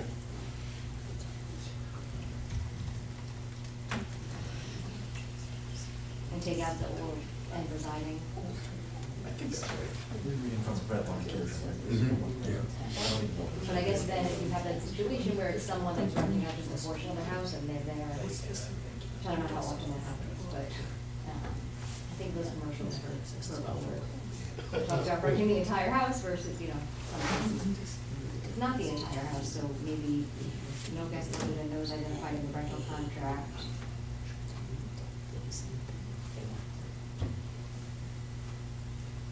Well, I guess people who own it wouldn't be guests. Yeah, that's true.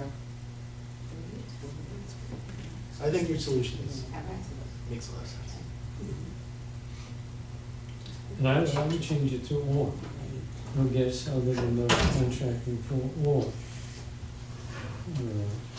Otherwise residing under the short-term rental property are permitted overnight.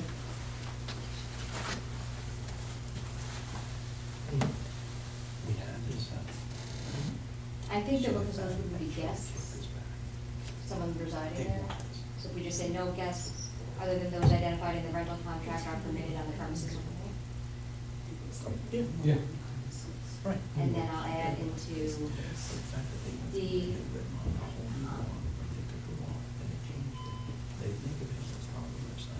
Thank you for this, by the way. I don't know if it's too pedantic, but I No, appreciate your. It almost sounds like we're back where we started. the maximum property occupancy, and then as a number two, identification of Joe wants this guests.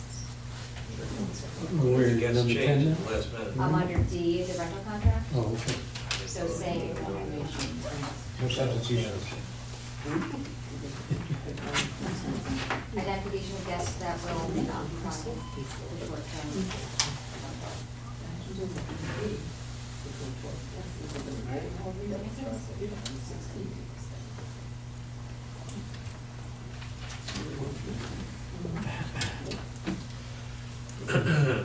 You good with that? Yeah, yes, that's right. Can I go back to 10 for just a second? No. Page 10? This is the maximum occupancy section. So I am not sure what a minimum full-size convertible sleeping accommodation furniture is. What does that mean, what does that word minimum mean? Below a full size, you have a single. Twin size. 2 people Yeah. per minimum Twin. full-size convertible. They can't be less than the full size in size, that's what they're saying. That's the minimum size, it's full size, queen size, king size. So it can't be less than a Yeah. full size, that's what they're saying, that's the minimum People size. Per minimum full-size. What's a minimum full-size? Meaning, minimum's full I size, think maybe it means a minimum 2 people per full. Well, that's The the, maximum. that's the, And Beck's gonna do these bed checks. Tape measure, measure the bed. No cameras, no Right. phones, no nothing. We need a whistle. I'll send a smoke signal. why don't we just eliminate that part, like, altogether? Why even allow, because again, you I'm just basically, not sure what it means. no, meaning you basically are allowing that full-size convertible sleeper sofa to be anywhere in the house. You know, as long as you don't exceed 12 people. It's like if you had 3 bedrooms and 2 sleeper sofas, and you're not exceeding 12 Well, people, that's acceptable. But now we're putting sleeper sofas in rooms that aren't designated as bedrooms. Well, it shall not exceed 2 people per bedroom, Right. shown on the floor plan, including, And 2 people. included with the application, and, I guess there should be a comment, application, and 2 people per full-size convertible sleeping accommodation, only in Frank's bedroom. Because, I mean, because you're not limiting the number of those sleeper sofas. No. Well, I don't think we want to encourage them either, because they're not in bedrooms. They're all over the house. They're in the basement, they're in the attic, they're in the garage, they're in the den, they're in whatever. Those aren't rooms that are typically designed and built. It's still as capped bedrooms. at 12, no more than 12. Right, but if you have, say you have a 3-bedroom house, you throw a couple sleeper sofas in, and now it's back up to like having 5 bedrooms, even though it's not. What did we say, maximum occupancy for each short-term rental unit shall not exceed what is permitted by all current interstate uniform building codes? In any case, in no case shall the maximum occupancy of a short-term rental unit exceed 12 people, including, do you want to get into the 2 people per bedroom? Or? I wanna get out of the sleeper sofa. I like the bedrooms. Frank, do you remember what's the minimum size of a bedroom for 2 people? Off the top of my head, no, but there's a paragraph that Yeah, specifically It's on guides. the property maintenance, I think. Yeah. Was it like 8 by 10 or something like that? I think the first occupant is 70 square feet, and then the Right. second is 50 square feet, if I have to guess. But it's right in the property maintenance code. So then rather than saying, 2 per bedroom, since if we include that statement that it can't exceed what's allowed under the uniform code, because if the bedroom might not be big enough for, what if they could do sets of Or because I think 2 still is appropriate, because a lot of master bedrooms could fit in 4 or 5 people in there by the building Or you code. put a bunk bed.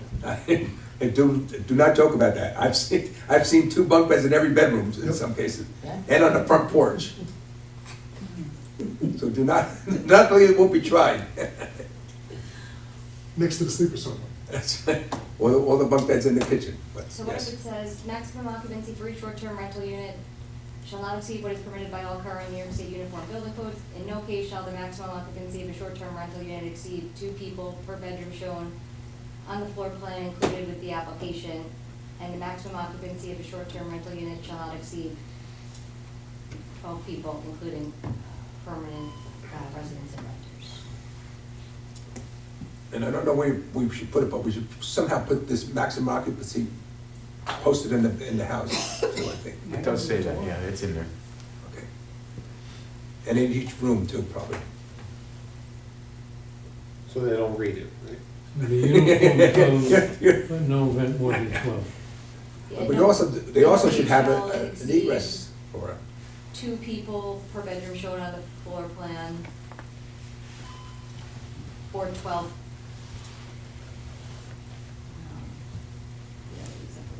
You have those in all the motel rooms. Yeah. You know, the little path. Yeah, we should have it, we should be. On the inside of every bedroom building. Yes. Residents and the renters. Is that fire code? What, the occupant load? It's in residential code. Yeah. Like posting signs, how to Posting how to signs. exit Oh, that's in it's in the building code, fire code, yes. Yeah. for residential houses? Residential That are being houses, no, used no, as- residential houses don't need this layout of egress and arrows, no. It's in the building code and the fire code. Once they start using it for commercial purposes, does that change the code that you have to review it under? If it's a commercial property, it's a separate book, it's not. No, but I'm saying if they're using that Why whole does list. everyone keep saying it's a commercial property? Just because it generates income? Yeah, Yeah. exactly. Well, so Well, does a rental unit. I wouldn't say it's a So does commercial a rental, property. a long-term rental unit. It's a Is it commercial residential Back to where I property, but was. it's being used for commercial purposes. But so does a long-term rental unit is a commercial property, Yeah, it's Yeah. right? Why don't we call them commercial properties? Why, I mean, we keep calling Because this we're a just commercial addressing property. this law here now. We're not addressing a law that pertains to long-term rentals. Which may eventually need to get changed too. And long-term rentals are still considered to be a single-family house. The difference, from what I'm hearing, this whole Yeah, but meeting. long-term Yeah. rental is still a commercial property under your explanation here, because it I generates understand income. what you're saying, but I'm saying, under the code, a long-term rental is still considered a single-family house or a two-family house, whatever it happens to be. But so is this, though. We're not changing the status of the house, it's just under a one-year permit. I think It's we being are operated changing as a the sta- short-term rental. I think we are saying that we're changing the status of the use of the house, yes. It's not residential anymore, is that what you're saying? No, a hotel is residential also, but that Right. doesn't, I know, but a hotel is not a single-family house. So yes, there are differences. But this is a single-family house. We're not changing the structure of the house. I know. Right? We're not renting it room by room. And there's a concern, This isn't, I mean, we're not, It's being rented for consideration. You're getting paid paid for, But- it's commercial. Yeah, but so is a long-term rental. Why What's, are we? what's the point? My point is, why are we trying to separate a commercial, a residential home as a, we're trying to designate a commercial, a residential home as a commercial property. I'm assuming. When I think of commercial property, I think of a I'm commercial assuming property. issues have come up in residential neighborhoods, and a lot of people come in, people go out. It's more People come transient. in, people go out. There's a lot more turnover, Of course, and so they're trying to but they're both commercial give property. Frank some guide points I to get it. say, this is not gonna work. Okay, this will work.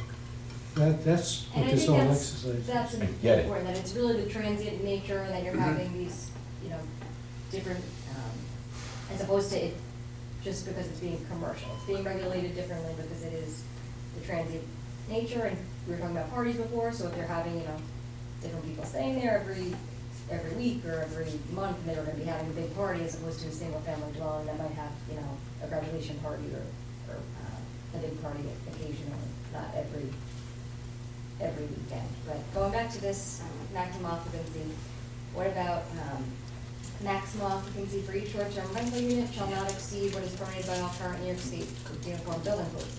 In no event shall the maximum occupancy exceed 2 people per bedroom shown on the floor plan included with the application, or 12 people including permanent residents and renters. Well, would you say subject to the foregoing, meaning the building code won't exceed blah, blah, blah, blah. Because if the two are in conflict, and I wanted to, Yeah, Phil, that's a good point. I was gonna mention, when they're in conflict, more stringent will apply. Is that what we're gonna Yeah. probably say, right? yeah. Well, that's what's subject to the foregoing. I don't think we want an or between those two clauses.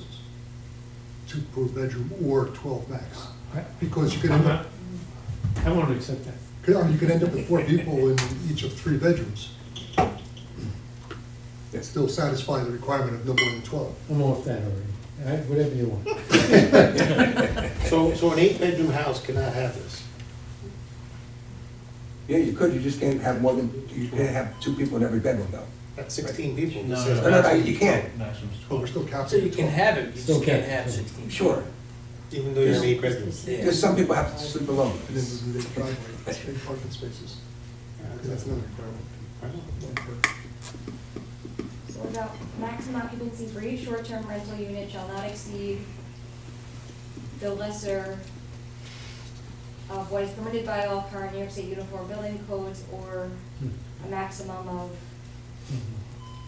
2 people per bedroom shown on the floor plan including with the application, and then the new sentence, in no event shall the maximum occupancy exceed 12 people, including permanent residents and renters. Sounds good. That works. So that allows, realistically, that allows if a bedroom is sized to hold, let's just say 6 people, we can allow 6 people into 1 bedroom. If it meets the code, like No, Frank it was It would saying. meets the building code standards, It right? would be restricted to 2 people. 2 people per bedroom, no matter how big it's not. So it would be the No matter lesser how big the of bedroom is. what's allowed under the building code, or Got 2 it. people. Got it, okay. I've seen bedrooms in some of the houses that are this big, the size of this room, Sure. yeah.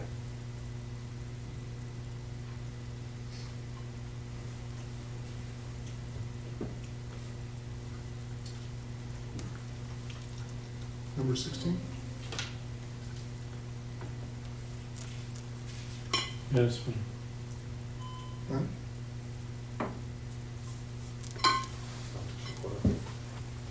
I'm ready whenever. Oh, okay. On number 16, we're making reference that the individual well supply shall submit proof of water quality standards to individual water supplies set forth by New York State. New York State doesn't have standards for individual wells for a private home, only if they were part of a subdivision.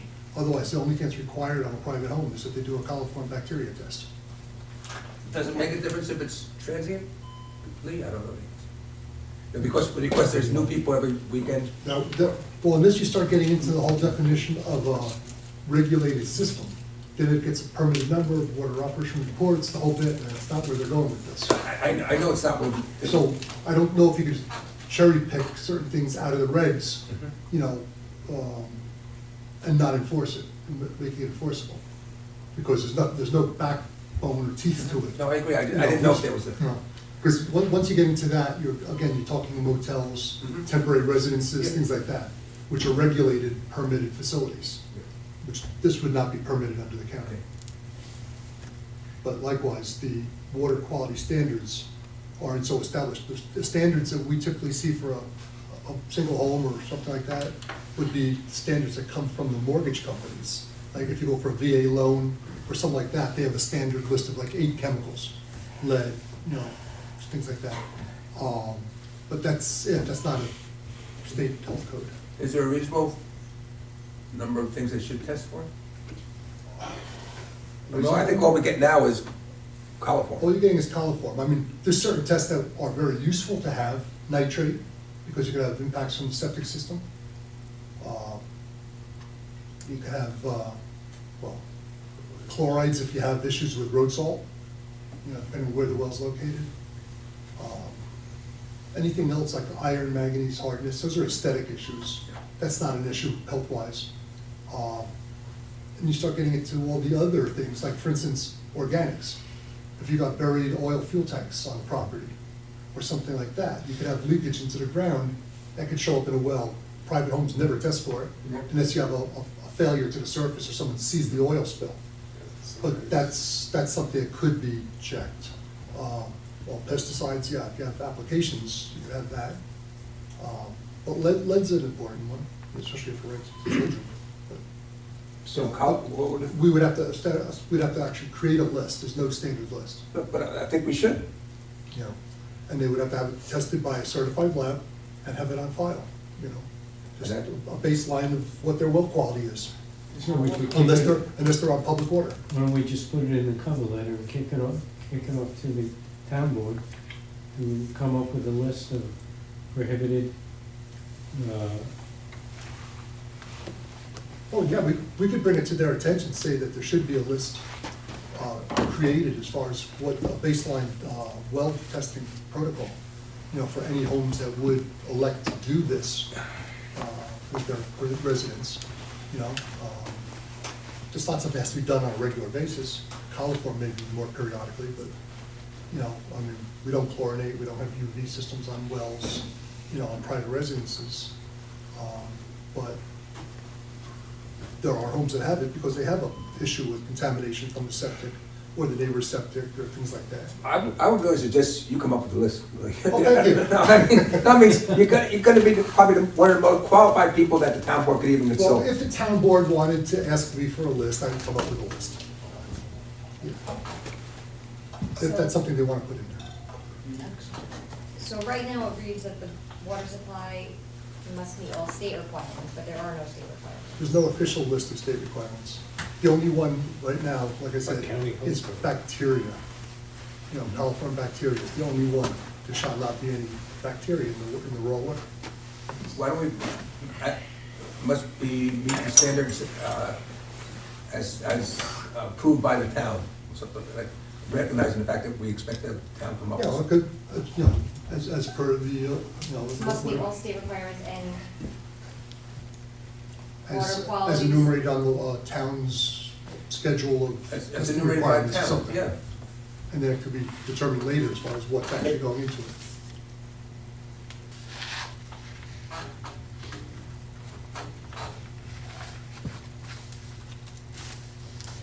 So what's gonna make them do that? Fact that they It's part need a of their permit. renewal, Right. the initial permit. Okay, so we'll make it part of their permit. You know, just like they're, in here, it's saying that they have to have their septic tank pumped every year.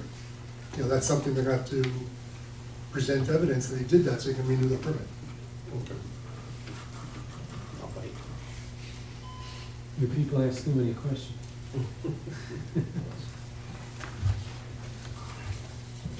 Why did I get myself sworn in today? Sure, the county. Not enough swearing. Where are we now? We're in process. The typing? Yeah.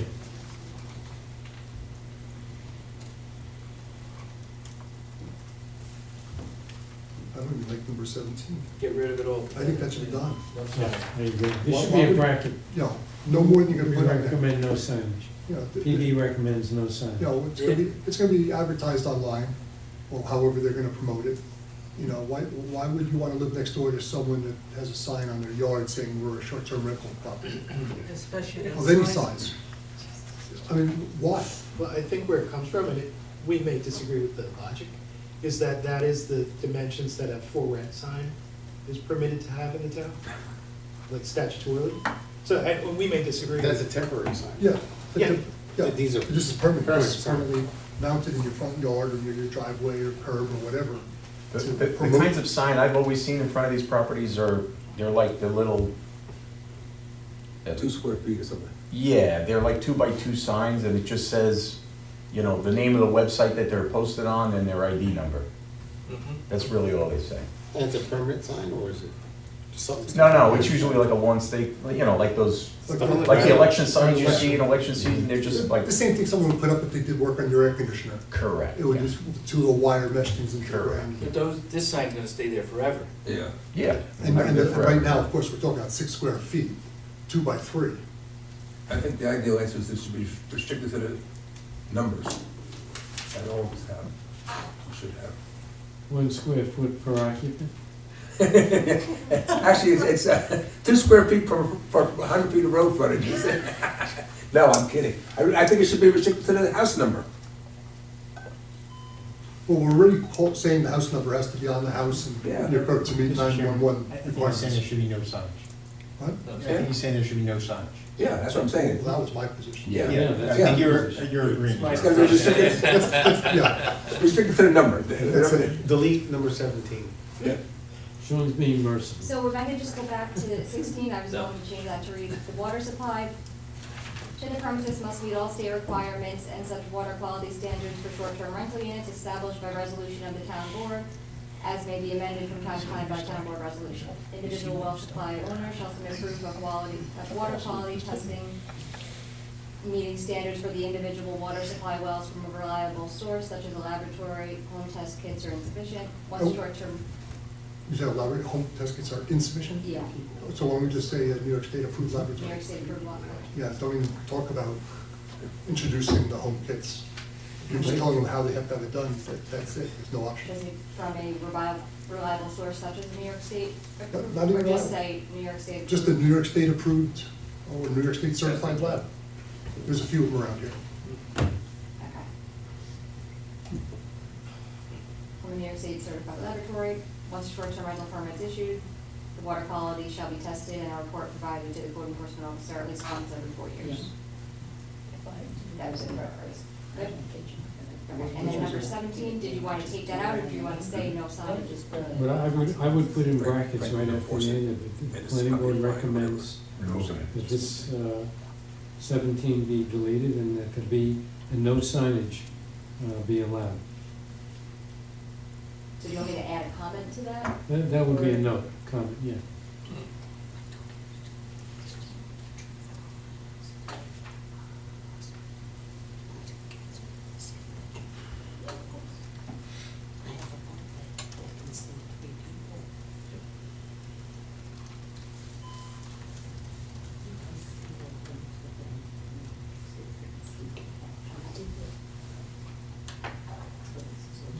Did we address somewhere that the zoning code uses should be amended?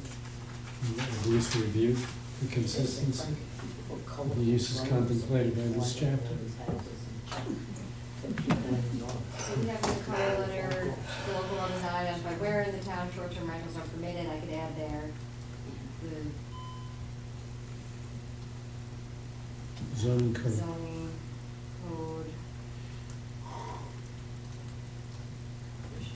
should be amended to specify. The uses contemplated by this chapter, this proposed chapter.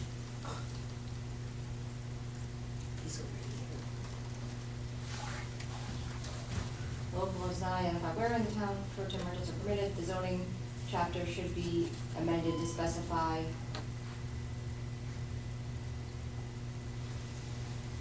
such location, maybe? Excuse me?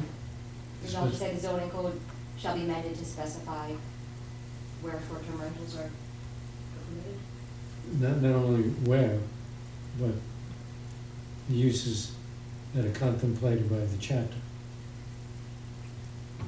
Certainly should clarify what districts is it, what zoning district is it allowed in. It also, you need to clarify, is it gonna be a permitted use? Is it gonna be a special use?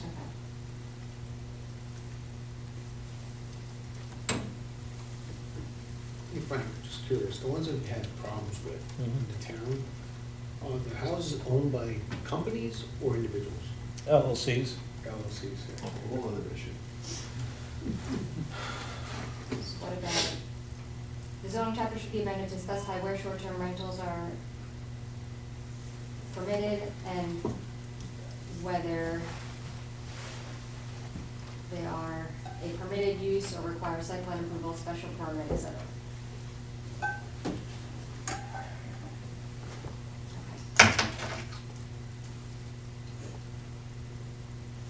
Are we in the position that there should be no minimum lot size or no,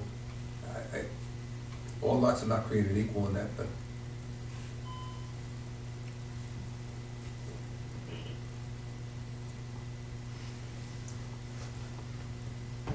you know, we have some lots that are in the town that are quarter acre lots, we have some that are, many of them are 2 or 3 acres or something. Some are 100. With some are 100, right?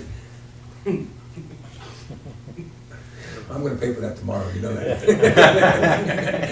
Why wait till tomorrow? You're gonna pay my pay tonight? She's gonna change the locks and everything, I can tell. But I think the impacts from some of these with the smaller lots might be much more detrimental than on our bigger lots. Well, it exacerbates the problems. Yeah, I mean, I don't, yeah, What about if I add into the cover letter, the town board should consider specifying minimum lot area and other bulk restrictions? yeah. Yes. Well, Jeremy, you were gonna say something? Yeah. Well, I was just gonna say, if the behavior is offensive, or detrimental to the neighbors, like, that should be what we're regulating. Does it, you know, are we precluding people who don't have as much acreage from, you know, engaging in this type of stuff? But I think we do have bulk requirements, and you know, that is something we decided to do. Just the way that we started addressing this question, I don't want to say, if you don't have a huge lot, you should be precluded because you're poor.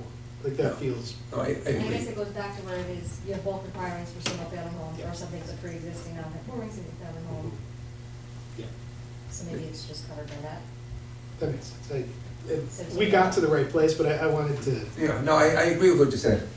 Do we, I'm sorry, I forget this, are we still including tents allowed in here? Tents? Tents. We Tents are would certainly be including included. campers. Pardon? We are including, there's no, I don't see camper anything in the law about often tents. used. We're not counting campers. We're allowed to put a camper on the driveway, but it's But you just not can't for occupy the occupancy. camper. It counts as one or more vehicles, in terms Yeah. of footprint, I don't and see no anything. occupancy. I don't see anything about tents. Okay, because I was worried about tents when we had it in there before, how close the tent's gonna be to the property line, because Yeah, I think that Haven't seen them in the. it must have been taken out either Well, I mean, you can still by the put a town board or house maybe on a under quarter acre. provisions And that the house Elliot is worth as does. much as a 4-bedroom house on Okay. 3 acres I in don't see rural anything there area. anymore. No, I hit my ear. So- The noise and the parking. back kind of to RVs is again, how many RVs can you park in your property and still be legal? Yeah, 'cause the property lines are that much closer. Is there a And I restriction to appreciate that we one? have these or- regulations for a bunch of. I thought there was a restriction They to just one. hit my ear funny that you don't. There is a Yes, that was restriction. just I don't want, one. yeah, again, I don't want to misspeak, Yeah. but there is language and restrictions on it. That's what I thought, so Yeah. it would be just what's allowed under the code, usually you can't have more than one. Yeah, there also used to be a thing in that, I don't know whether it's parking or storing RVs in the front yards was not allowed, you had to go in the back. Right. So there's language in the code to cover this part of it. You're not concerned about it right now? No. Where you are, where I just, obviously you can't be living in the camper, that's a whole nother discussion. 2+. But if somebody should, if I drive my camper to where I'm gonna stay for this short-term rental, can my family be living in the RV while everybody else is in the house? No. I would say no. It says that the camper can't be occupied. Can't be occupied, okay. Overnight. Or obviously I drive it. Occupied to drive it into the driveway. You saw the movie Christmas Vacation, right? Sure. Well, this is not that. Okay, good. I just want to make, when I think, how are people gonna try to beat this, and how's it gonna come up with outcomes that we don't expect or want? Is what I'm I trying think to- what's gonna happen in a lot of this stuff, if there's a complaint, and the PD gets called out, and the PD has access, and hopefully they call the building department, and I could document what's happening that evening, more than likely, they're not gonna get a renewal on the permit. Amen. No, I agree, that's. You know, with legal They're help, using it, yeah. but that's how it's gonna go. Violating. That's how I see it going. That's a good point. I would, Wait a minute, getting back to that, would we have the right to not renew it based on that? Yes. Based on whatever negative response they got from the community? Yes, Do we have it's- the right to do that? It's in one of these paragraphs, I just read it. But there's something Yeah, that not so much there's something they the could appeal it negative though too, response from right? the community, but if they're violating the terms of the permit, so if they're, if it says you can't have a, And we can withdraw that permit before waiting for a renewal, right? Yes. Yeah.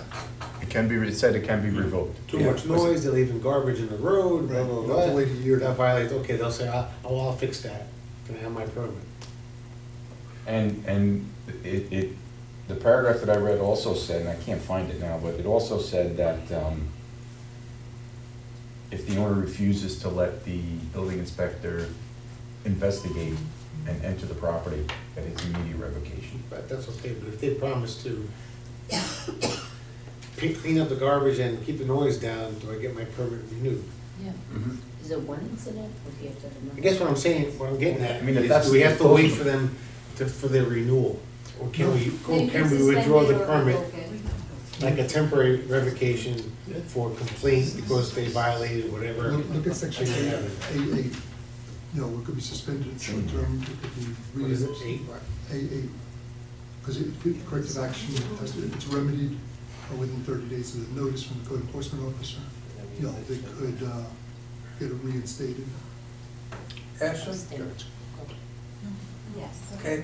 Can this law, if we write it up the way it's reading, can this law give Frank the ability to go into a building without a search warrant if people say no? Now you got something. That's no Even if the law says in that he can, I would say no.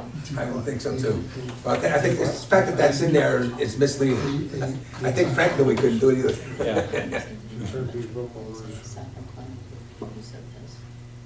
I mean, unless it's,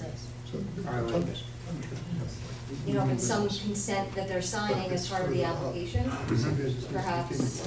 Okay. And then that consent has to be probably when there's no other person who hasn't rented because they have a reasonable expectation of privacy. Education. Now you got a year. You see it? Because you gotta give them a stick, That has to, lack of better words, you know what I'm saying?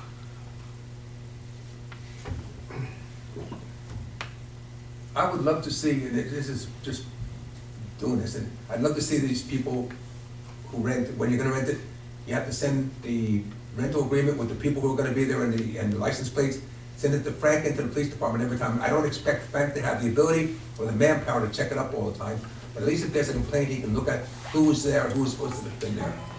That may be helpful, just rather than trying to chase down the owner afterwards and find out who was there or what happened. Particularly if there's people, and I'm not sure how people know where your property line ends and the neighbor's property line begins. But I can picture people roaming around thinking, hey, this is a big yard, I can go anywhere. I don't know whether we want to look at how we But should. that would be a complaint that would come from that neighbor. from the neighbors, I- these people all over my property and. But I'm not sure how the I guess I'm kind of getting to the point where maybe I think the leaser has to somehow delineate their property lines. put that as a condition. I mean, I know going around, we have trouble with, in fact, the one we have now is because they didn't realize where they were building on their property as compared, in relation to their property line. I think that's difficult sometimes.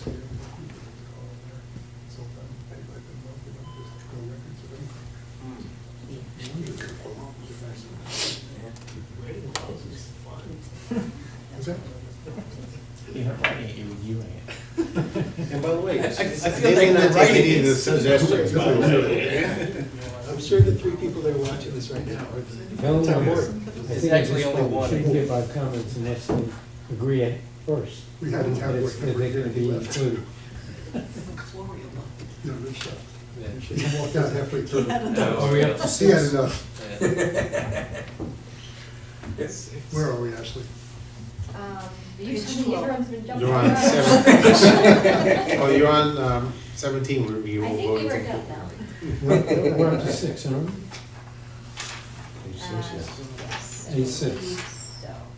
Okay, B, Oh, my God. unless someone has a prior comment. I'm not sure that we want to say, upon receipt of a completed short-term rental permit application, adjacent property owners of the rental will be notified, blah, blah, blah. I think we need to put in some distance, not adjacent.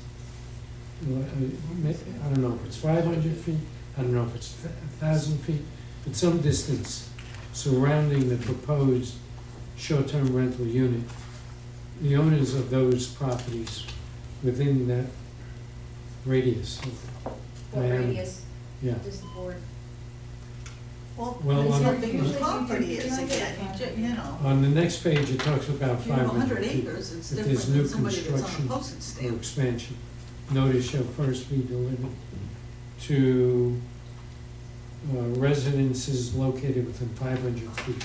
That would typically, most subdivisions cover 2 lots on each side. What about across the street? Yeah, and behind you. And across the street as well. Yes. So maybe 500 upon feet. receipt of a completed short-term rental application, property owners within 500 feet Yeah, of the short-term rental unit will be notified of the application. You don't have 500 feet. It went to 500 feet. and so on and so, and then Kelly had a 500 feet of comment. the property line, the property boundaries. Yeah. I can specify that. Right.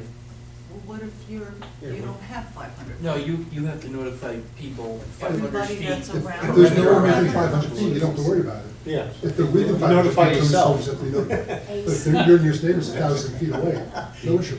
You send a letter to Only yourself. only if they're close to you within 500 feet. But 500 feet is a whole development in some cases. No, It's a bigger part of typically it. 2 lots. Not like where I am. It's I 2 think Lee is for every lot. explaining it Yeah, differently but than. my usually neighbors it's been cringing on 50 feet, Lee for said God's that, sakes. Lee said that there may Of not my be people border within on 500 feet. Brockman or Yeah, whatever. Because your property's so big. And you're saying 500 feet? She's talking about, she designated I- for I- property. And I know That's what she that said. no buildings But Lee on is 30 of posting his it, own and discussion you're of talking 500 feet, that's what I'm Using a bringing. different definition. So it could be a whole development, for God's sake. It's gonna be, in Ham Park, and that's Sean, gonna what be do you a take control? a fair amount of Whole people. development. It's gonna be 20, 30 people. Depending on public water and sewer, Yeah, the lots are much smaller, the frontage is much smaller. so you're gonna notify more people. There'll be more people, but it's the same thing, I No, I mean, agree. we used the 500 also for like farm applications, right? And Yeah. 500 I believe feet. so, yes. I think For public 500. hearings, we have notifications, 500 feet. Yes. It seems to be a good number.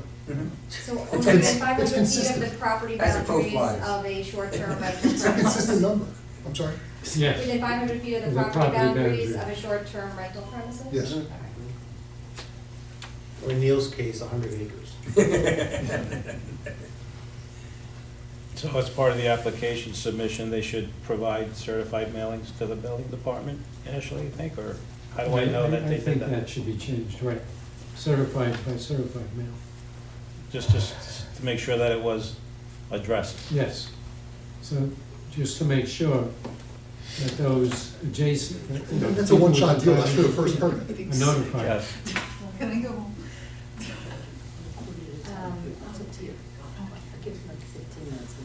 So you want it to be, the applicant provides proof that they've been I notified by think so, certified otherwise, mail? how do I know? I guess the issue is that you want to make sure that it's first a complete application and then they have to get Okay. notice. So the way this reads is that you would say it's complete and then, I guess, do the mailings, that way you know they're right, but they have to pay for So it. after a complete application, they have to do the mailing, and then after that would be the issuance of the permit. Yeah. Submit the application, I'll review it, but I won't release it until we satisfy that part, right? Yeah, Yeah. I mean, everything will be deemed complete Okay, subject so to. maybe I'll say, upon receipt of a completed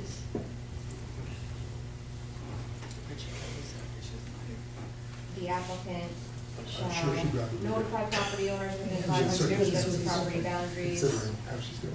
of short-term rental premises That's not what she's Yeah, doing. I know. By certified mail. by certified mail. Oh, and the person is letting the neighbors know this for what reason?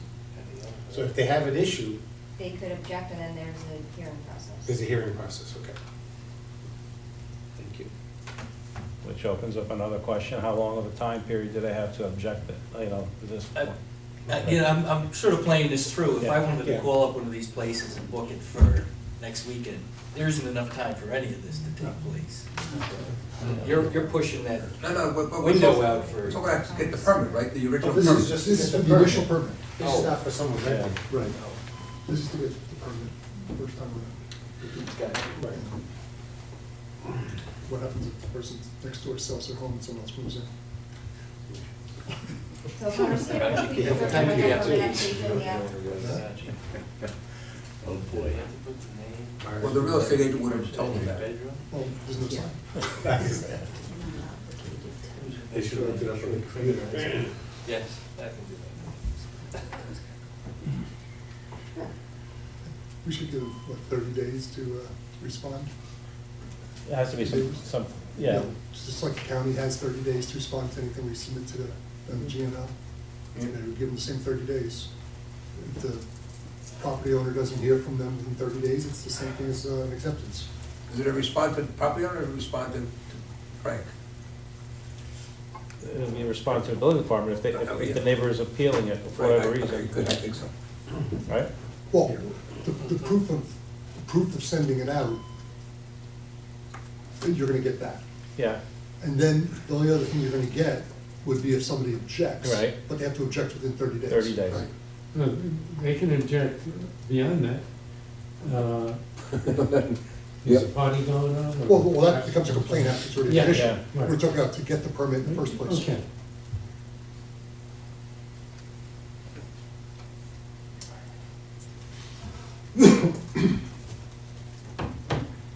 So you'll say upon receipt of a completed short-term rental permit application as confirmed by the code enforcement officer, the applicant shall notify property owners within 500 feet of the property boundaries by certified mail, et cetera.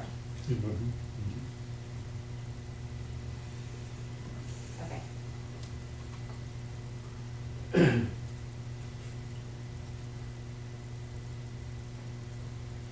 You need to do some property owners who have within 30 days to Is that in there? contest it.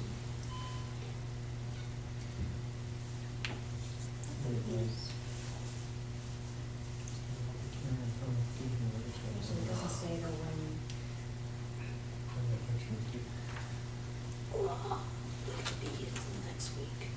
So they'll have 30 days from the mailing? Right. 3 days to do what? If they want to object. If they don't object to that 30 days, it's the same thing as Yeah, right. allowing. all right, so I'm sorry, I have to ask this question. So say the neighbor objects, puts the building department in a tough spot to, what do I do? Change your name. It goes to town board for hearing. Yeah, it goes to the Okay. town board. Yeah, that's a hearing, right? That's in the next section. Okay.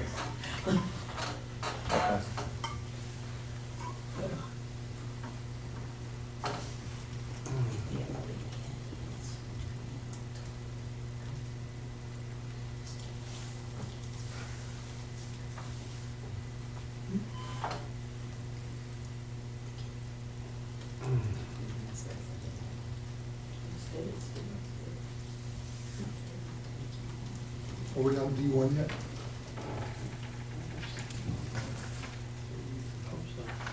Nope.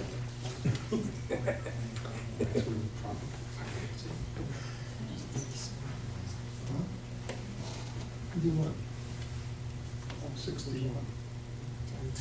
You send out for pizza? I have a big better, I'm fine. Thanks, Frank. D1? 61. Hold on, 6C. Second line, I think instead of section, it should be all information required by this chapter. Consider it. Yeah.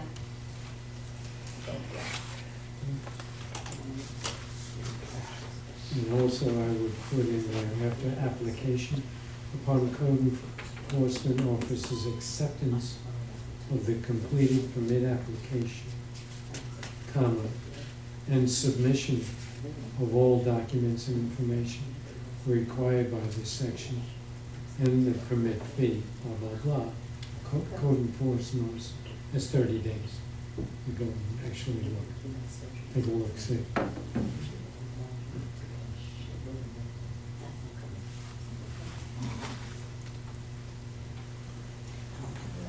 NOI inspection is capitalized. Yeah, but that's a general comment here, you got capitalized all over the place in this, in A6, A, B, C. That's where I see it. Otherwise, they would pick up.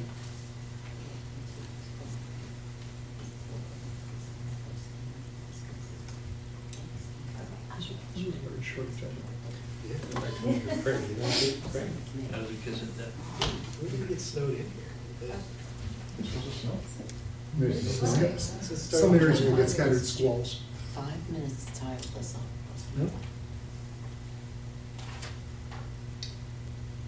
Are you good with C? Yeah, yeah. B1. The names, address, and phone numbers of each person. We should have emails as well.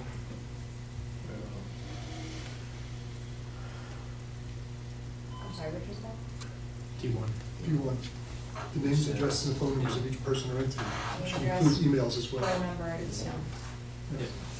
Email addresses, along with their emails. For D1 and D2? Yes. Yep.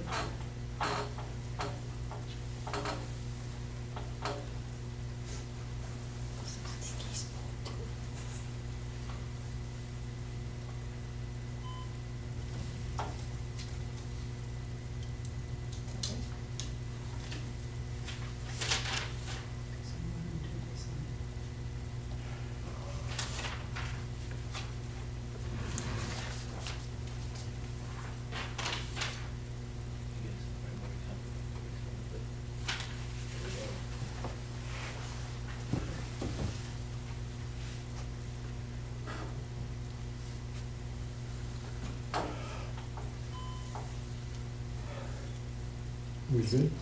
For E, as far as who should get notice of the hearing, should we just, I had a comment in there to specify, but should that just be the 500 feet again? I think so. Did I write E? No. I don't know, wait a minute, let me read. Maybe I did.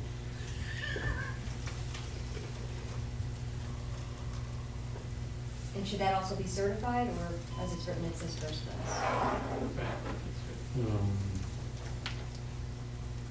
think it should be certified.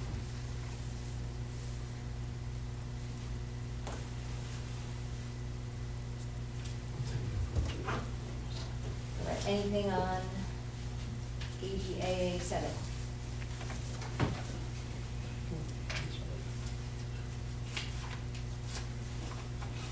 Going once, going twice. So that's Good. That one was pretty clean.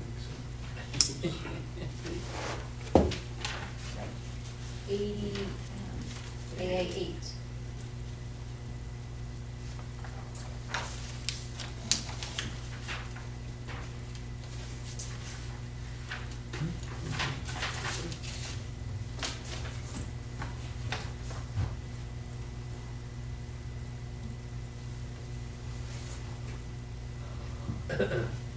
AA 9.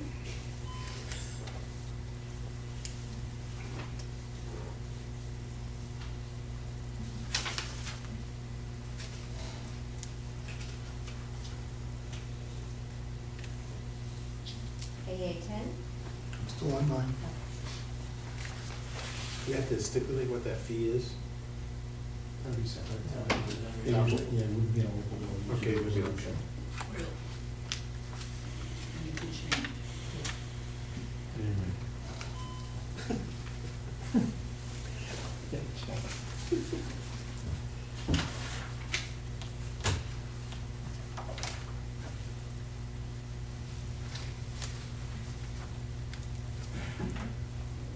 So we're basically saying in 9 that every year they want to renew their permit.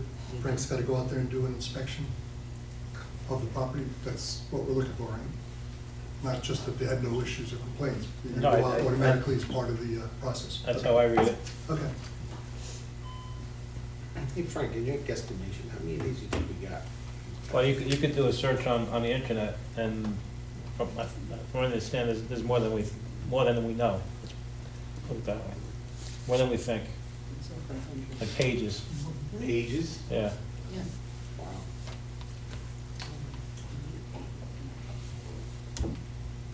Are you getting complaints? I haven't had a complaint, like, no, there's only a couple of parcels where the complaints were coming in. And it's usually, like we were saying before, it's garbage, it's possibly noise, and garbage is probably the big one. Just for reference, where are you searching for these? I haven't done it personally, but Zerbo?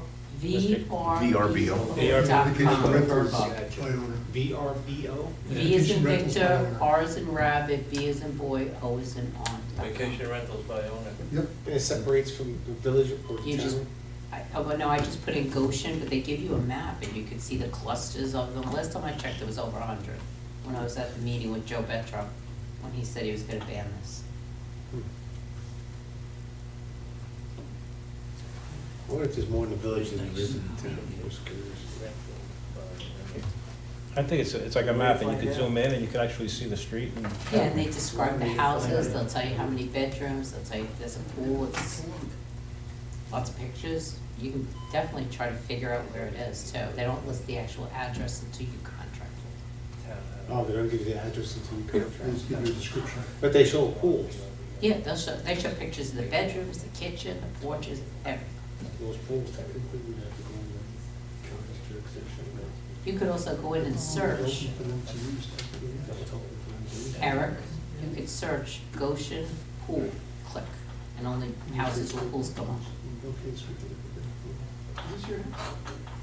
Not my house. You get kicked out of my neighborhood, don't you? To take care of to take care of the garbage, is it possible, in another town, I used to do it, but can we require these uses to put up a bond or an escrow or something like that? And so that if Frank has a garbage complaint and it's still out there a week later or whatever number, that he could just go ahead and have it picked up and we could take it out of the escrow and charge it to them. Otherwise, if I can't do that, can we at least take that fee like we do if we do a demolition and go ahead and add it on to their taxes so we get the money back at the end of the year in January because of the taxes? So does your code might have, Ashley, if I could just step in while you learn, there is language in the code, basically it's like a 7-day letter, we have to notify them. similar That- mowing and, Yeah. But And that- 7 days of having garbage go around on my lawn, I'm gonna be pissed. Agreed, 100%, so we Yeah. might want to Yeah, I make know. something a little more stricter, right? 7 days is a long time, Yeah, yeah. I'm not gonna be able to maybe sit that would be around. an amendment to that law, that would be, applicable to all properties. Right. But I'd love to see somehow or other have that, so we don't get hurt trying to chase the money later on. I think one of the other concerns with enforcement, and I could be wrong, but I thought a lot of the times for Frank in that position, you can only serve people appearance tickets or whatever in your own county or in adjacent counties. I don't know, if you live in the city, I don't know that we can serve them for appearance ticket or something, or if they live in New Jersey or whatever. I may be wrong, and it may have changed. If Frank himself, it depends, because I think a lot of these are likely gonna be held by LLCs, which in that case, if you're unable to serve an officer directly, you could serve them through, say, the Secretary of State. So I'm just I trying would to make, assume that if one was going to be owned by someone that's not living locally, it's likely gonna be in corporate ownership of some sort. okay. I just want to make sure Frank can get in touch with them because they're very elusive sometimes. In fact, I had one person show up by mistake one time because they didn't realize they didn't have to show up after they got it.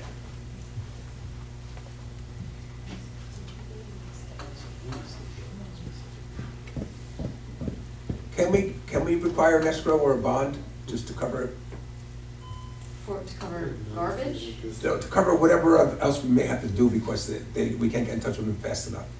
Or say, I mean, they have to have someone that's available 24/7, so yeah, but that doesn't mean they're gonna show up. We're putting enough restrictions on these. I just want to restrict it around my house, no. I'm kidding They again. face financial penalties if they're in violation of the chapter. But the neighbors deal with the aesthetic consequences and I mean, whatever property else. maintenance, that would be, you have your property maintenance code enforcement, so, you know, it could be done that way, and in this case, if they're violating and doing things that warrant suspension or revocation of the permit, and then they're done. So But- I think the incentive on them is to abide by the law and the permit, so that they're able to keep that permit, if not. But I mean, neighbors are gonna have to deal with the violations for days on it, or weeks possibly, before anything. It takes a long time for Frank to get somebody into court. But it wouldn't be, Any different than a homeowner. No, it's not any different. I just anticipate look, like, as Frank said, it's only been a and this is handful of different though them issues. than going into court, because you'll have someone that's available 24/7, that Frank can call up and say, listen, there's garbage in front of the street, go clean it up, or I'm gonna revoke your, suspend or revoke your permit. So there's more teeth there than your average. But then, yes, but if it's in the middle of the season, Frank is not gonna go out there and make sure nobody else comes in to occupy the place again. He Well, the can't. neighbors will, I'm sure, if they're, But Frank doesn't work on weekends to chase people out of bedrooms. Well, that's why the PD is, I think, is instrumental here too. They have to, Of course. do their thing. But we'll see. I hope it works, I really do. And as Frank said, most of them do. You would know. You may have more, just from a construction standpoint, performance guarantees, you may have more of an issue getting that money, right? Like, it's not sitting in Frank's desk where he takes out the money and pays a No, contractor. but or it something, right? may There would be in a an process. escrow account within the town hall. But there would be a process for the escrow to be released. It wouldn't be instantaneously, I unfortunately. realize it wasn't, but at least it's better than the town chasing for $1,000 cleanup. Or maybe, it may not be garbage, it may be that they don't cut the lawn. The I same think that would just issue. fall under Mhm. your standard codes for, which I think is similar, you give a letter for The mowing, it's letter over. goes out of taxes. It's a No, long, but you know that, Neil, it's a long Yeah, process. no, but absentee landlords are notoriously worse than those of us who live there. We also have to remember that since it is a commercial business, right? You have to compete with the other ones in the town. Sure. I have rented a lot of these in a lot of places. Yep. If I see bad reviews, like there's garbage all over the place, the house isn't maintained impeccable, the grass isn't mowed, I'm not gonna rent it, Okay. right? I don't know, I never used any of them, so I really can't. I mean, they're looking to make business. They're not gonna keep it dilapidated. Changes?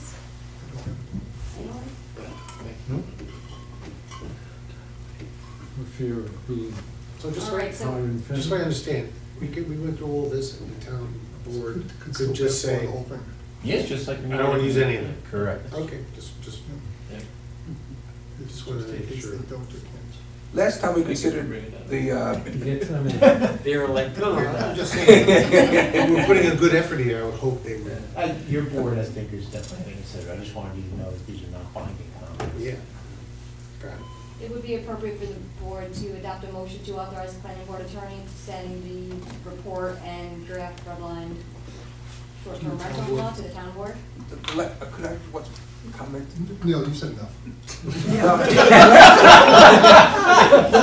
The last time we considered the height law, we went through all this, and then we'll pass it along, I think. But we also said, because I think Marty said, look, ultimately, even with all these changes and that, we really would like to say we don't really think it should be changed at all.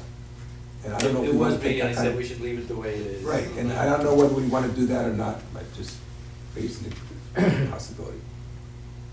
What the way is? That, look, we don't think we should have short-term rentals as Oh. a use, whatever. Oh, yeah, well, that's But I'm not what sure we're saying that yet. But in the meantime, Let's say go that. with these places. Let's be honest, does anybody want a short-term rental place next to their home? No. Who has ever said, I'm so happy my neighbor put in a short-term rental next to my house? Of course. But That's like what I'm Gio saying. said, we go away and We looked for these places. So let me tell you, have you ever been to Long Beach Island? Yeah. No, 99.9% short-term rentals, Yep. and the place is immaculate. It's beautiful. Yeah. Absolutely gorgeous. Why are we, I'm just gonna leave it there. Just Well, gonna leave it maybe there. the difference is 99% of those are short-term rentals. They Here, are. we have permanent residents, Yeah. and you're gonna have. one here. No, there's permanent residents there Spot- too. So you're saying it's more spotted- accepted back then? Oh, it's, yeah. It's gonna be much way more of life spotty probably forever. here. Yeah. Everybody's renting, is what you're saying. Yeah, yeah. The other thing, that it's not for us to consider, it's the town board's consideration, but the other thing it does is it takes out the possibility of a lot of people being able to live here year-round. You take 100 properties or 200 properties out and you make them short-term rentals, that's 100 properties, 200 properties that people can't live here year-round and be part of the community. That's not our concern. I know it is. No, that's not our concern. It's, Valid point. Yeah, it's it's a good noted. point. That's a bigger issue, because that's happening all over the United States. Yeah, yeah. And all the businesses are buying up residential And it homes. artificially raises the price of housing. Yeah. It's some. They're paying cash, so if you're Yeah. trying to sell, you'd rather have the cash deal Yeah, than wait for someone to sell their home, right? I understand. So, okay, beyond that now, do we have a motion to authorize council to prepare a letter and this red line version of the proposed code to pass on to the town board? Motion made.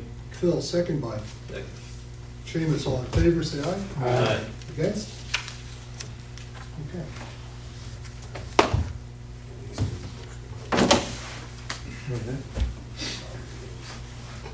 I guess that brings us to you now, Sean. Sure, Mr. Chairman, you only have 2 items for your next agenda. That's Uniplank is a public hearing. We only had 2 items on this thing today. It's 11 o'clock. Only really I'm sorry, I'm gonna add short-term rentals re-review. Excellent. Well, the chairman and the deputy chair will not be here. Well, no, I You think won't what we be should here. do in that case, Meeting Neil canceled. should meet with himself, and we're out of it. You're not here on the next meeting, right, Phil? I thought you were going to around the 16th when we were talking about the comprehensive plan. That's right, I will be. Huh? You're right. You're not here. Not on the 19th. The 16th. The I'm not next here on the meeting, 16th. January 16th, comprehensive. You're here right now? Yeah, I'm not here. You're not here, I didn't think so. So getting back to the agenda for this evening, Mr. Uniplank? Chairman, Uniplank public hearing and Wood subdivision. Okay, that's what we're just goes into that, okay. Unless you want to add to your short-term rentals again? No. Okay. No more. I'm not gonna ask if I anyone want has root any- canal too. I'm not gonna ask if anyone has anything else to add, so I'd like a motion to close the meeting. I'll make the motion. Marty, second by? Not bringing it anymore. Eric, all in favor, say aye. Aye. Against?